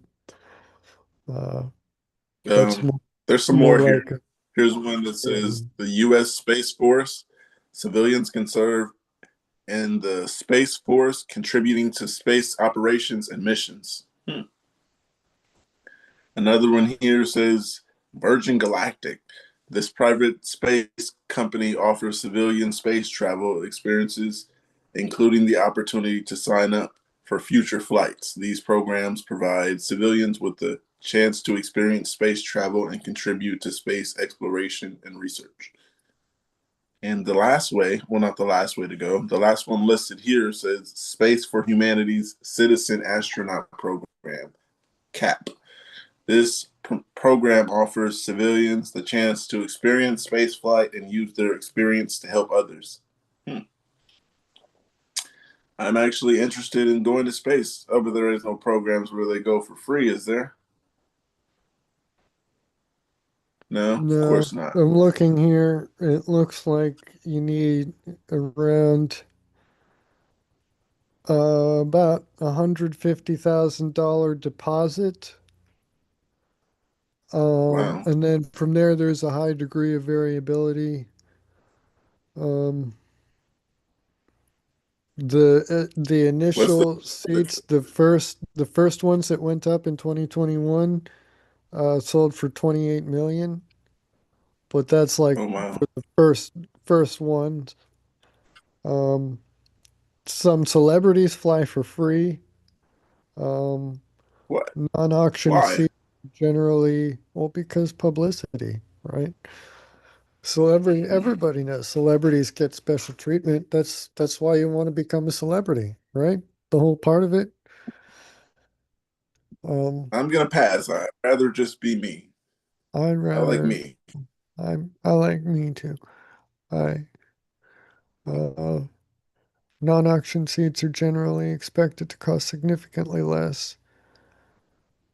It's only an 11-minute flight. How about that? $28 million for 11-minute experience. And that's 11 Hmm. minutes total, not 11 minutes in space. Oh, That's that's a round trip. Yeah, 11 there and back, and you're. yeah, up and back. It's only like 2 minutes of weightlessness or something, if that. I'll pass. That reminds me. It reminds me of when I took my son to. I Oh, forgot the name of this Beast place. Beast Oh, Games should put a ticket on Blue Origin New Shepard rocket, and then pay Guinness to put that in the record book. However many world records they can think of to milk out of that one ticket. I mean, first game show to send a civilian to space, uh, first game show to auction or to offer. I don't know. They could sell it, and that would probably be another. What else could they get from it? mm, First, first game show candidate to leave the surface of the Earth. Um, what else? Um, mm. I don't know. Now I'm blanking on stuff. What else could they do? Yeah, I'm highest blanking too. G-force I had something. experienced in a rocket ride on a New Origin or Blue Origin New Shepard rocket um, ride passenger from a game show. What else? Yes. Oh, the passenger experience includes a 3-day experience culminating in a 10 to 11 minute flight to just over 62 miles above Earth. Yes, some, There's this such as one. actor William Shatner, have flown for free as guests. So, yeah, He if has you get, documentaries though. yeah, well, He probably went there for a documentary. and I mean, he's Captain Kirk, so he's just a spaceman already, even Mm. without the documentary. When you said 11-minute flight, it reminded me of when I took my son to uh brain Sandbox VR. It's virtual reality. I don't know if you ever been there, but uh yeah, we went. We had fun. I'm not complaining about the fun we had, but it was like 5 to 6 minutes for $65 for both of us. I mean, $65 a piece. Um, like we were alive for like 10 minutes, if that. Um, yeah, That's we a were little just in a steep. room. We were shooting some, huh? Yeah, that's a little steep. Yeah, I told him we'd go again one day, maybe his birthday or something. But it was pretty fun. Just I kept thinking about that afterwards. I was just like the price of these things afterwards. $65 even for the kid. Like, yeah, it was cool though. You got to go check it out, Mark. You're probably not gonna want to pay $65.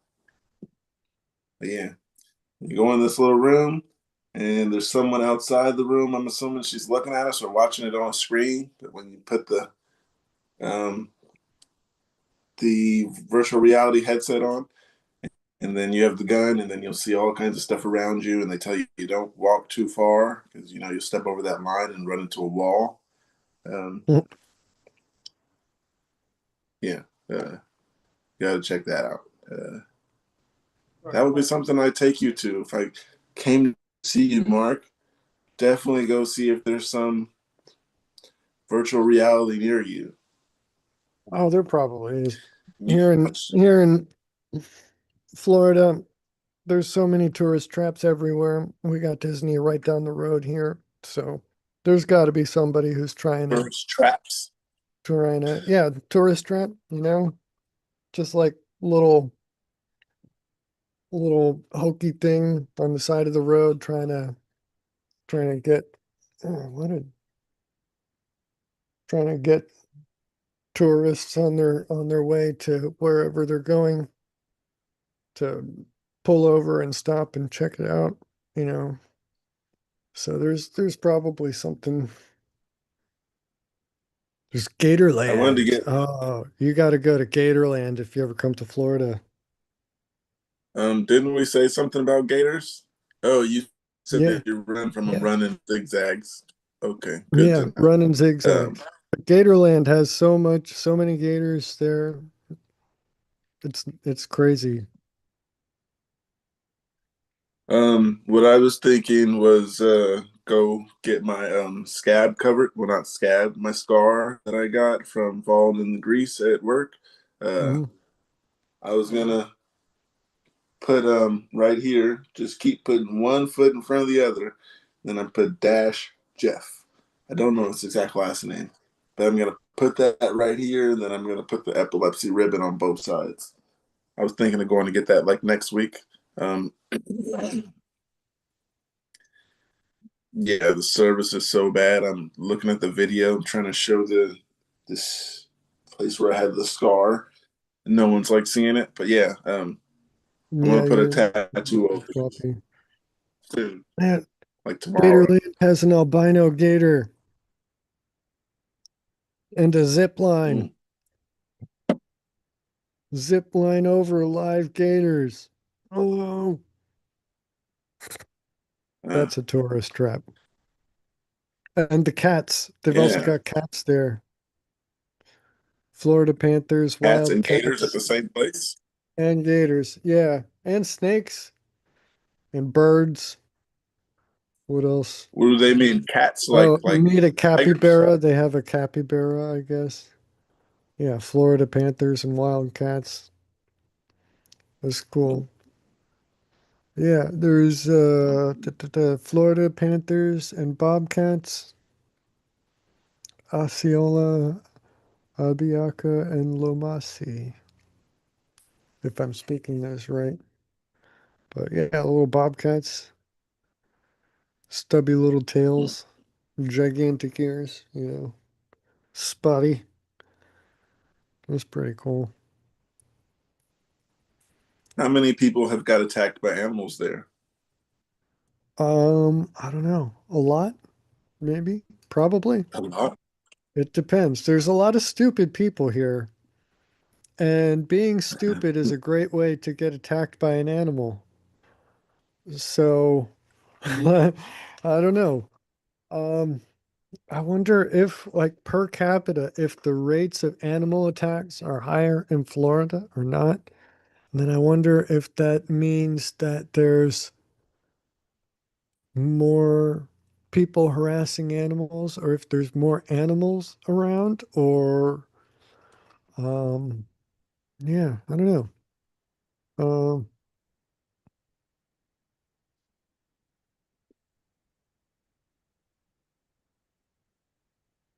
Um, What's the name of that place that you said? Gatorland. Gatorland. Yeah, one word. Okay. Gatorland There were attacks. 1,604 animal-related deaths reported nationwide between 2018 and 2023. California was second in the nation with 128 fatalities. Florida was third, close third with 112. So you got more over there in California than we did here in Florida. But that's just the number of Well, attacks. How many residents are there? I don't think many people here see gators. You got to go looking for them. Gators aren't just. We got a lot of desert, a lot of grass area, little forest. I'm not sure about the swamps, but I'm sure they're somewhere because we are the Pacific coast. So they're somewhere here. But this Okay, also says so the state of Florida where most attacks and deaths occur in Florida. it looks like so that other or article says, yeah, close third with 112 compared to 128 in California. But California has almost double the population of Florida. So if California only has a few more animal attacks or a few more lethal animal attacks than Florida in that window of time by almost or on almost twice as many people, that sounds like there's a lot more animal attacks per capita in Florida. I don't know. That's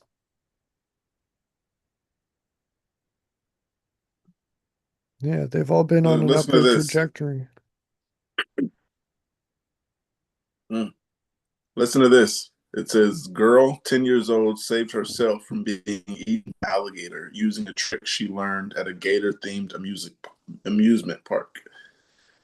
It says, once the alligator has its jaws in you, there's probably not a huge amount you can do except for hope that it lets go. But Juliana somehow managed to escape an alligator's grasp by using an ingenious technique.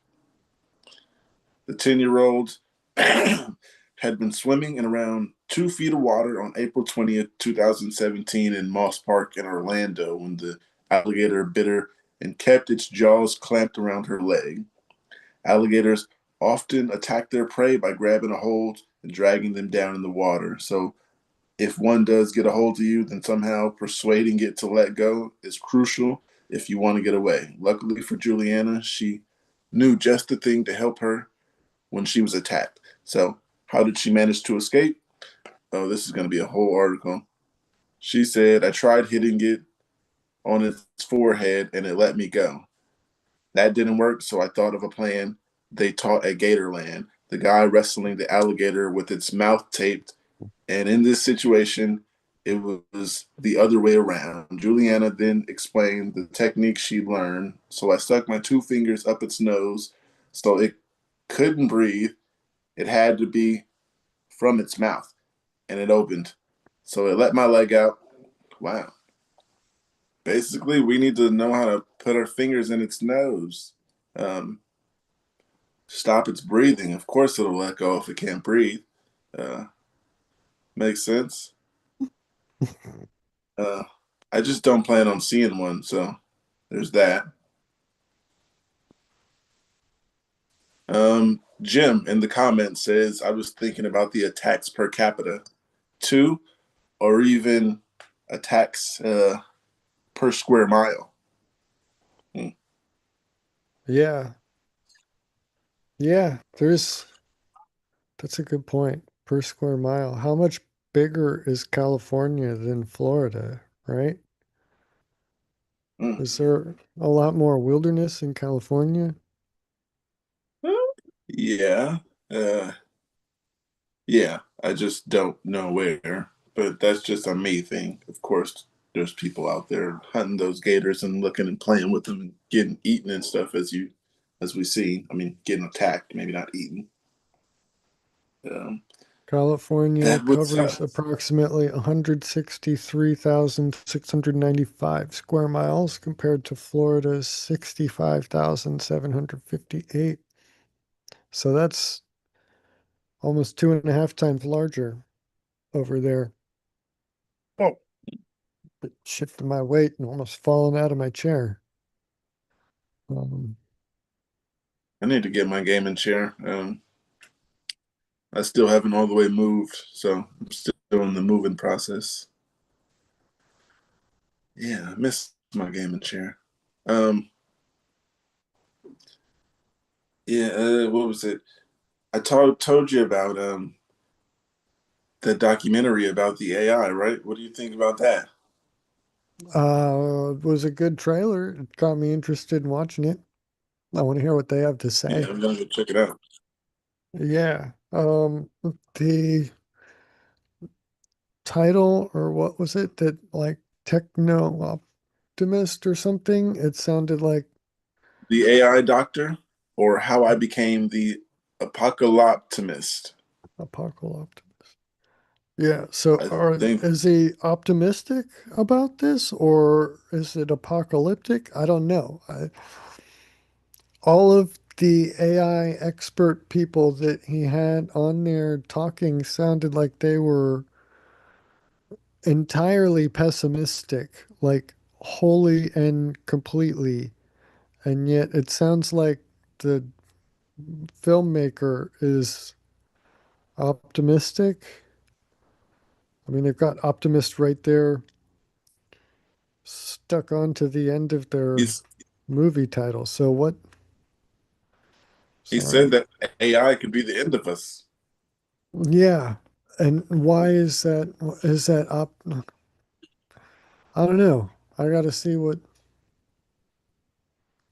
he says. If he Comes out thinks in a few AI, months. if he thinks AI could be the end of it, at the end of us, and he is an optimist, is he saying that he's optimistic that about humans being destroyed, that that's like a good thing, or is he saying that he's optimistic that it's not going to happen, that all of that is wrong, or what? Like, All I remember from the trailer is that he said go watch the trailer. He was on the news. I forgot everything he was talking about, except for that AI is not going to be good. I remember that part. yeah, all Um, I remember like offhand was like Zuckerberg and Sam Altman like saying it's it's bad. It's like it sounds like it's a race to the bottom if you listen to all of them. It's like they think it's going to be the end of us, but they're developing it anyway because if they don't, they're going to be it's going to be somebody else who's doing it anyway, so it might as well be them who's profiting off of it. Right. I don't know. I don't know how much credence I give them. You know, they're chief executive officers of their companies. They're not necessarily objective, are they? They've got a vested in interest in making their product seem bigger and more powerful than their competitors and making the future seem more and more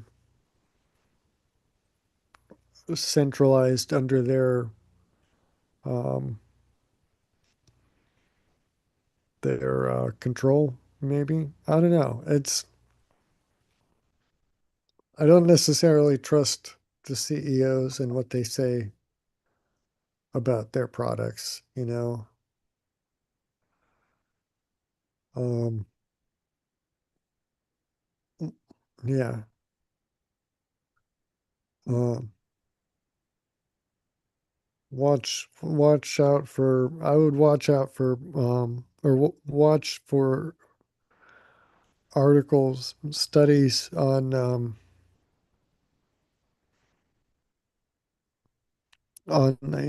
the subject rather than sound bites in uh, movie interviews. It just there's no real incentive for them to tell the truth about anything, really.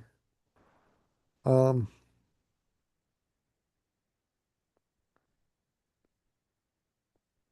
yeah, I don't know. Do this? Oh, okay. Yeah, March 27. I don't want to wait Yes, that long, that's when it man. comes out.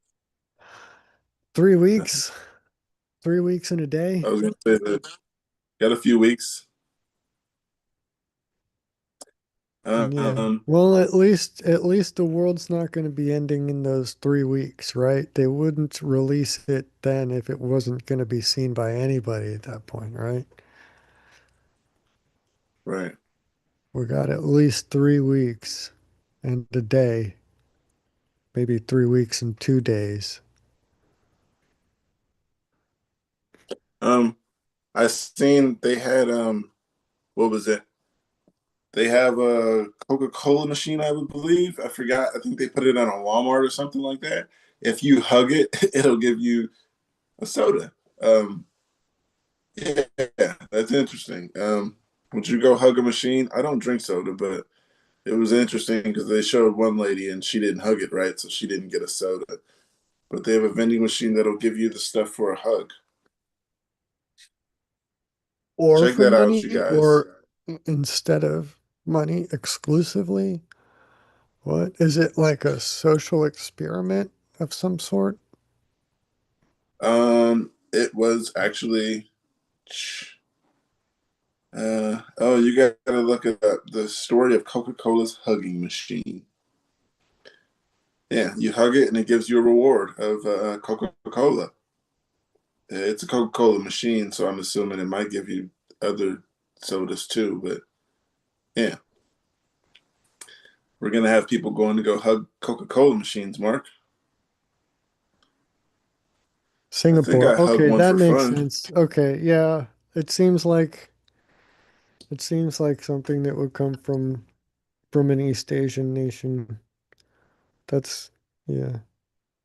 Initially launched in Singapore by Ogilvy and Mather as part of the Open Happiness campaign. Already appeared at various locations globally, including universities and shopping centers, to foster emotional connections and spread joy. Everyone go out and hug you a Coca-Cola machine and see if it gives you Launched a in soda. Singapore in 2012. They've been around for over a decade. Oh, okay. I guess the news showed it to me because they have it over here now, I'm assuming. Um, Yeah, it was on the permission news and secured it said it various was at Walmart. locations. Universities Walmart in like Georgia. California, you can hug a Coca-Cola.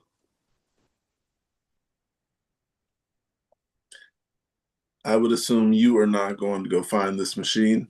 I probably will not. I can't drive, remember?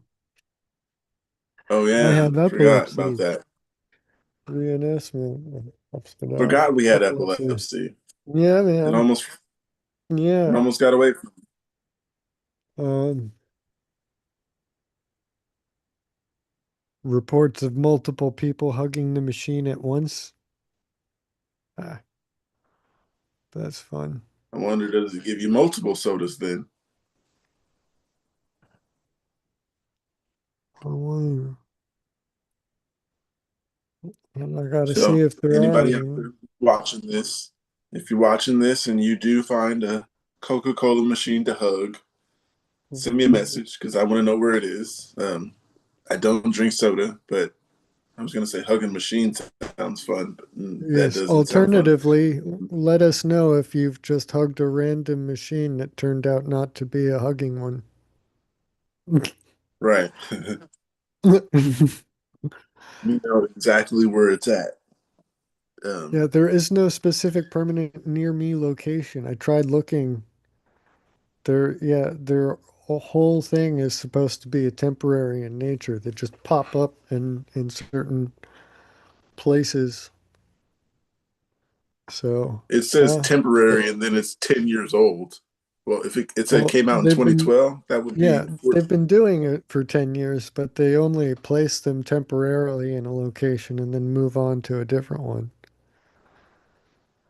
oh nice. So Um, it doesn't look, maybe they're not doing it anymore. I don't know. they're doing it because it was on the news yesterday. Um, Um, that's where I found out about it well, yesterday. watch your news. Maybe it'll tell you where it is there. That It maybe said it they was at a only have Walmart. one hug machine and they just have to move it around like that and it's just touring around and now it's over in California near you. Yeah, it's at a Walmart in Fresno. That's about 40 minutes north of me. Yeah, that's Do about you where I want seen to it on the news. do you want to take a 40-minute ride both ways to go hug a machine for a single can of Coca-Cola? That seems a That little bit actually excessive. sounds interesting.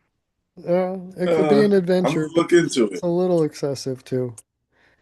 If you turn I'm it gonna look into an into it. adventure, like a whole big adventure thing or something, multiple stops on the way, it could be fun, but um, just like an Uber ride there, hug the machine, and then an Uber ride back.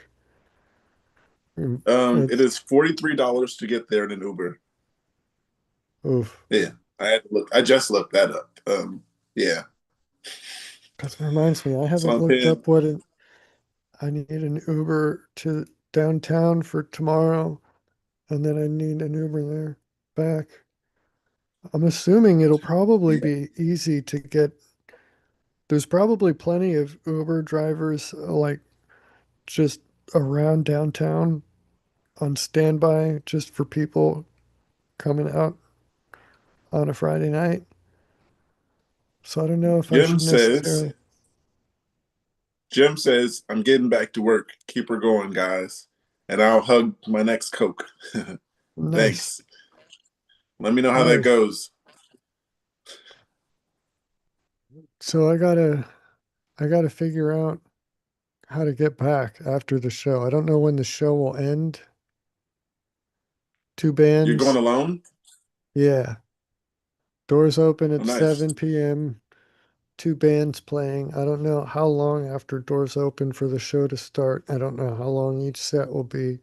Usually, usually about an hour, I guess. I don't know. Sometimes the headliner plays for longer, hour, 2 hours. So it I'm gonna could be as use much as this midnight. next time. Nice. This camera Well, is looks better than my phone, I noticed. So I'm gonna use this one next time. Yeah. that's similar to the one I got, I think it looks like.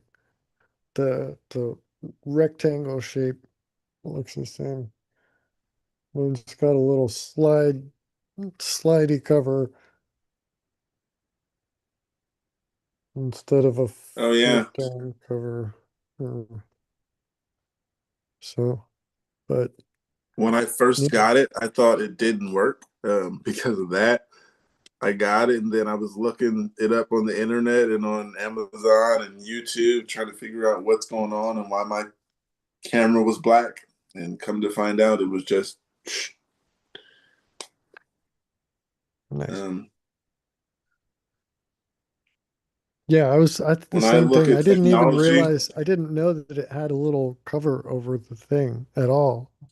I was planning on making my own little cover to put down over the lens when I wasn't using it. Just, I don't know. I don't know why. What would happen? Why would it matter? That makes I me don't know. think. I see a lot of videos where like not well, yeah, famous people. I was watching a video of Mark Zuckerberg, and he had his laptop and he had the tape over the camera. Do they really like watch you from your camera? Like, what do you get out of that? Just looking at me and I'm just looking at YouTube or something. Blackmail material, Hmm. any sort of anything compromising or shameful that they could use to then get leverage to make you do something that they want. Um, They're only scamming going to catch me if watching they're Beats games. scamming if they're watching while there's some purchase being made or something. They might use it to um, Hmm. steal your identity. They might try to record your voice and face enough to digitally imitate you. Um, there's a few things to kind of think about, but how Hmm. can you can't really avoid it so much anymore. With famous people like Zuckerberg, I can definitely understand on his part because he would be a target, right? People would Yeah. be looking, trying to get like you and I, less so. We're not that interesting to somebody. There's not really much that they could gain or get out of, you know, anything here, They right? could get my But debit card information. yeah, but even that compared to, if they could get Yeah. Zuckerberg's debit card information, I'm there's a nobody. big difference There's there.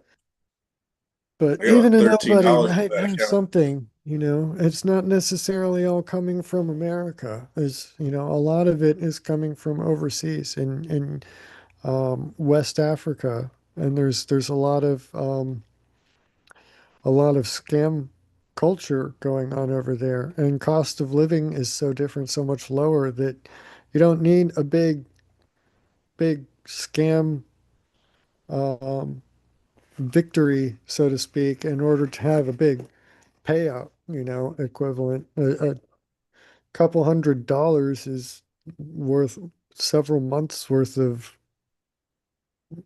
expenses, bills, and all that stuff for them. So there's a lot going on, and especially there's a particular um, niche of that whole scam culture market that is particularly targeting disabled people and targeting the Social Security system, the benefits, trying to get avail themselves of that, insert themselves into the whole process.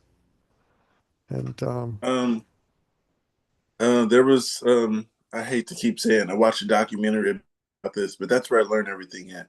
I watched a yeah, documentary about the scamming thing, about people scamming people, and there was a group of people in Jamaica, I believe it was, um, and they were practicing on old people. I mean, yeah, doing this scam on old people, like the Medicare scam and stuff like that. Um, and there was a lady on the documentary, and she was like, "We have this list of all these numbers, and we just call these numbers, and if they don't agree, I mean, like, give us their information or whatever, and believe that the scam is not a scam, then they hang up on them, and they have lists and lists and long list of numbers." And I was like, "That's very mhm. messed up." And yeah, but like I said, they focus on old people because old people might give up their information easier and think that Medicare is really calling you or think that Social Security company is really calling you. Um, Yeah, yeah, more I don't give trusting, my phone more number to less anybody. less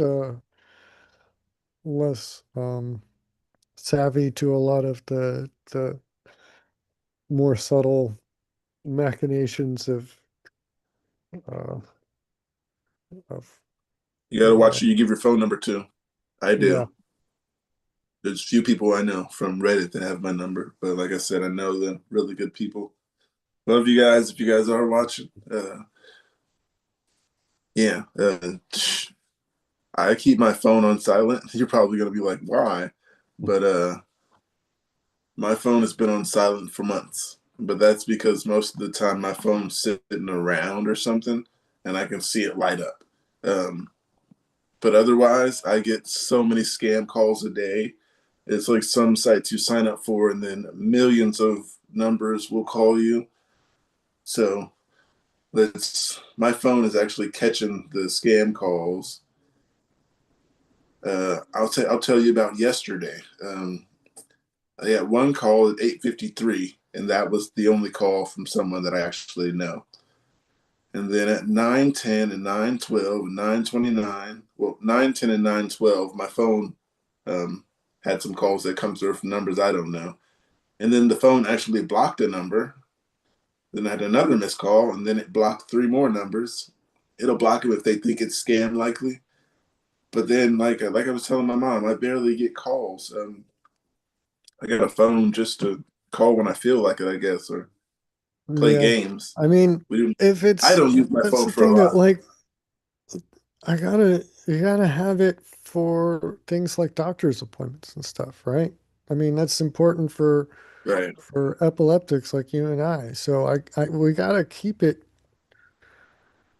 it available, and there's always going to be some degree of potential expectation that, oh, this I'm waiting for a phone call on these results and this might be it. Um, I don't know. I'm getting to the point where I'm thinking just don't answer, period. If it's important, they'll leave a message. Doctors' Oh offices my leave a goodness. message to say, call us back, dot, dot, dot. They don't ask for identifying information. They don't try to get, answers to security questions over the phone. If they're actually the doctor's office, they'll leave a voicemail and you call them back. Or, the get in touch over their web portal or whatever, It's I don't know. I've overheard mistakes being made and it concerns me. And I don't know. And that's just the ones that we're aware of, right? How many Yeah. ah, it's tough. That's why you're not answering my calls, huh? I'm Well, just yeah, kidding. my phone's on vibrate usually, and if it's not immediately next to me, then it's probably um not in eye shot and I don't see it light up. That's you why you know? don't answer the phone when I call. I'm Yeah, starting to think so you like me. sorry. It's not that I don't like you. It's nothing personal. I just think you're trying to scam me. Mm-mm-mm. So scared of scammers, I can't answer Oh my when Pookie goodness. calls. Mm-mm-mm. Who knows? Someone might be impersonating you. They might have, Oh man, I couldn't they might, imagine. yeah, You're not gonna get anything from me. You could yeah, get credit. Well, my credit's good, so that's something. Uh, I yeah. got a 7-Eleven. Come to find out, some years back, somebody stole my credit, Oof. used my credit information, and they got a loan for $5,000, and then they paid it off. And then they got one for $10,000, and they paid it off. And then I figured it out. So now they're not doing it anymore. But that raised That's my credit weird. score. You're paying it off though. Why were they paying it off? I'm assuming they wanted to keep using it for years to come. That was my assumption. Maybe they So, wanted to but keep using it. I mean, I guess, but then it's really more like borrowing your credit information than stealing it, right? They're just typically, if someone steals your identity, they run up as much credit debt on that identity as they can and then move on to the next one. They don't pay it off. They don't make payments on stolen credit. You just steal it. It's Yeah, bizarre. That's weird. yeah. Huh. That's what I was told is that the loan was paid off, and I was like, okay, thank you. And me and my family, we worked on getting my credit card information blocked, and now I get emails if it's used anywhere. So, yeah, but I got up to a 7-Eleven, so I'm there. Nice. I guess that's decent credit. I guess I don't know what good credit and bad credit is. To be honest, I've never used my credit for anything, but yeah, it's at a 7-Eleven, so it's better than a few people I know. So I'm assuming it's good credit or okay credit. What's the I highest mean, credit score you can have? I'm sorry. I said, what's the highest credit score you can have? 800. Oh, so I'm not that far. Yeah, Oh, seven nice. eleven is a pretty high score. Um, Well, I don't use it, so I mean, yeah, right. there's. That's why it's high. They calculate it based off of how much credit you have available, how often you use it, how regularly you pay it back, um, how reliably you um, do everything. So if you have a lot of credit available that you've regularly paid off, reliably, and you don't have any credit that you're carrying over from one month to the next, you pay everything off each month, then it it gets really high and stays there, you know. But that's an Mm. attractive target also. That's exactly the type of thing that, you know, that they would look for.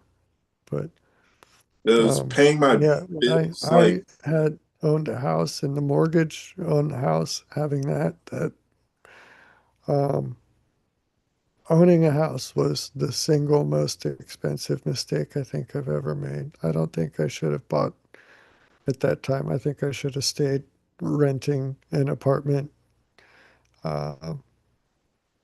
Uh, yeah, that's a whole other thing. But that ruined my credit score for a while. Um, I don't know what it is now. if I was to like get a home loan, um, they'd give it to me because I have decent credit, or they just be like, okay, you got okay credit. I They never might, tried to get a loan. I don't know. I mean, it would depend on how much you can put down, like what percentage of the total home value you're paying as a down payment versus how much you're financing. And they would compare that to how much outstanding debt you have, or how much outstanding, yeah, how much outstanding debt you have, and how much um credit you have available. Um, I mean, several other factors. I'm not an expert. This is just what I've picked up um, from my parents, but they've worked in banking. My mother was a commercial loan officer for a while. My dad um, was a CPA, so I've picked up enough to know some fancy words. Um, but that's basically what they do when they assess a loan. And they're looking at how risky it is. They want to compare, um, how much likelihood there is that they will see their money back with um, with the interest that um, they need to make it profitable. And a 711 score is good, but if you don't have a history of of a lot of credit payments, they're not going to give you a mortgage on a $1 million house with a $15,000 down payment and a 711 score. There's factors involved. There's a whole science behind it. It's its own discipline, basically. Um, so My daughter's mom, she said with her credit card, she said all she does is like buy lunch and like the average buying stuff throughout the month and then pay it off is how she's raising her credit score. But yeah, it's not a yeah, 7-Eleven. that's a good way to do it. Because if you have the credit but you never use any of it, then you're not establishing a history of credit payments. You're not showing that you can do well and make payments responsibly, reliably, and be a low risk for somebody who wants to loan you some money and get it back with a reasonable interest. Um, so yeah, hate to hate to say it, but it's just one of those things. It's just complicated, you know. There's no simple answers to any of it, but that's the gist as far as I know. Do you have a problem with flying? Not flying in and of itself. I don't like travel, especially without Kitty. And yeah, I don't know. Depends on a lot of factors. But I've flown several times. It's not the end of the world, but it's not something I choose to do. It's only ever been begrudgingly. What about you? You like flying?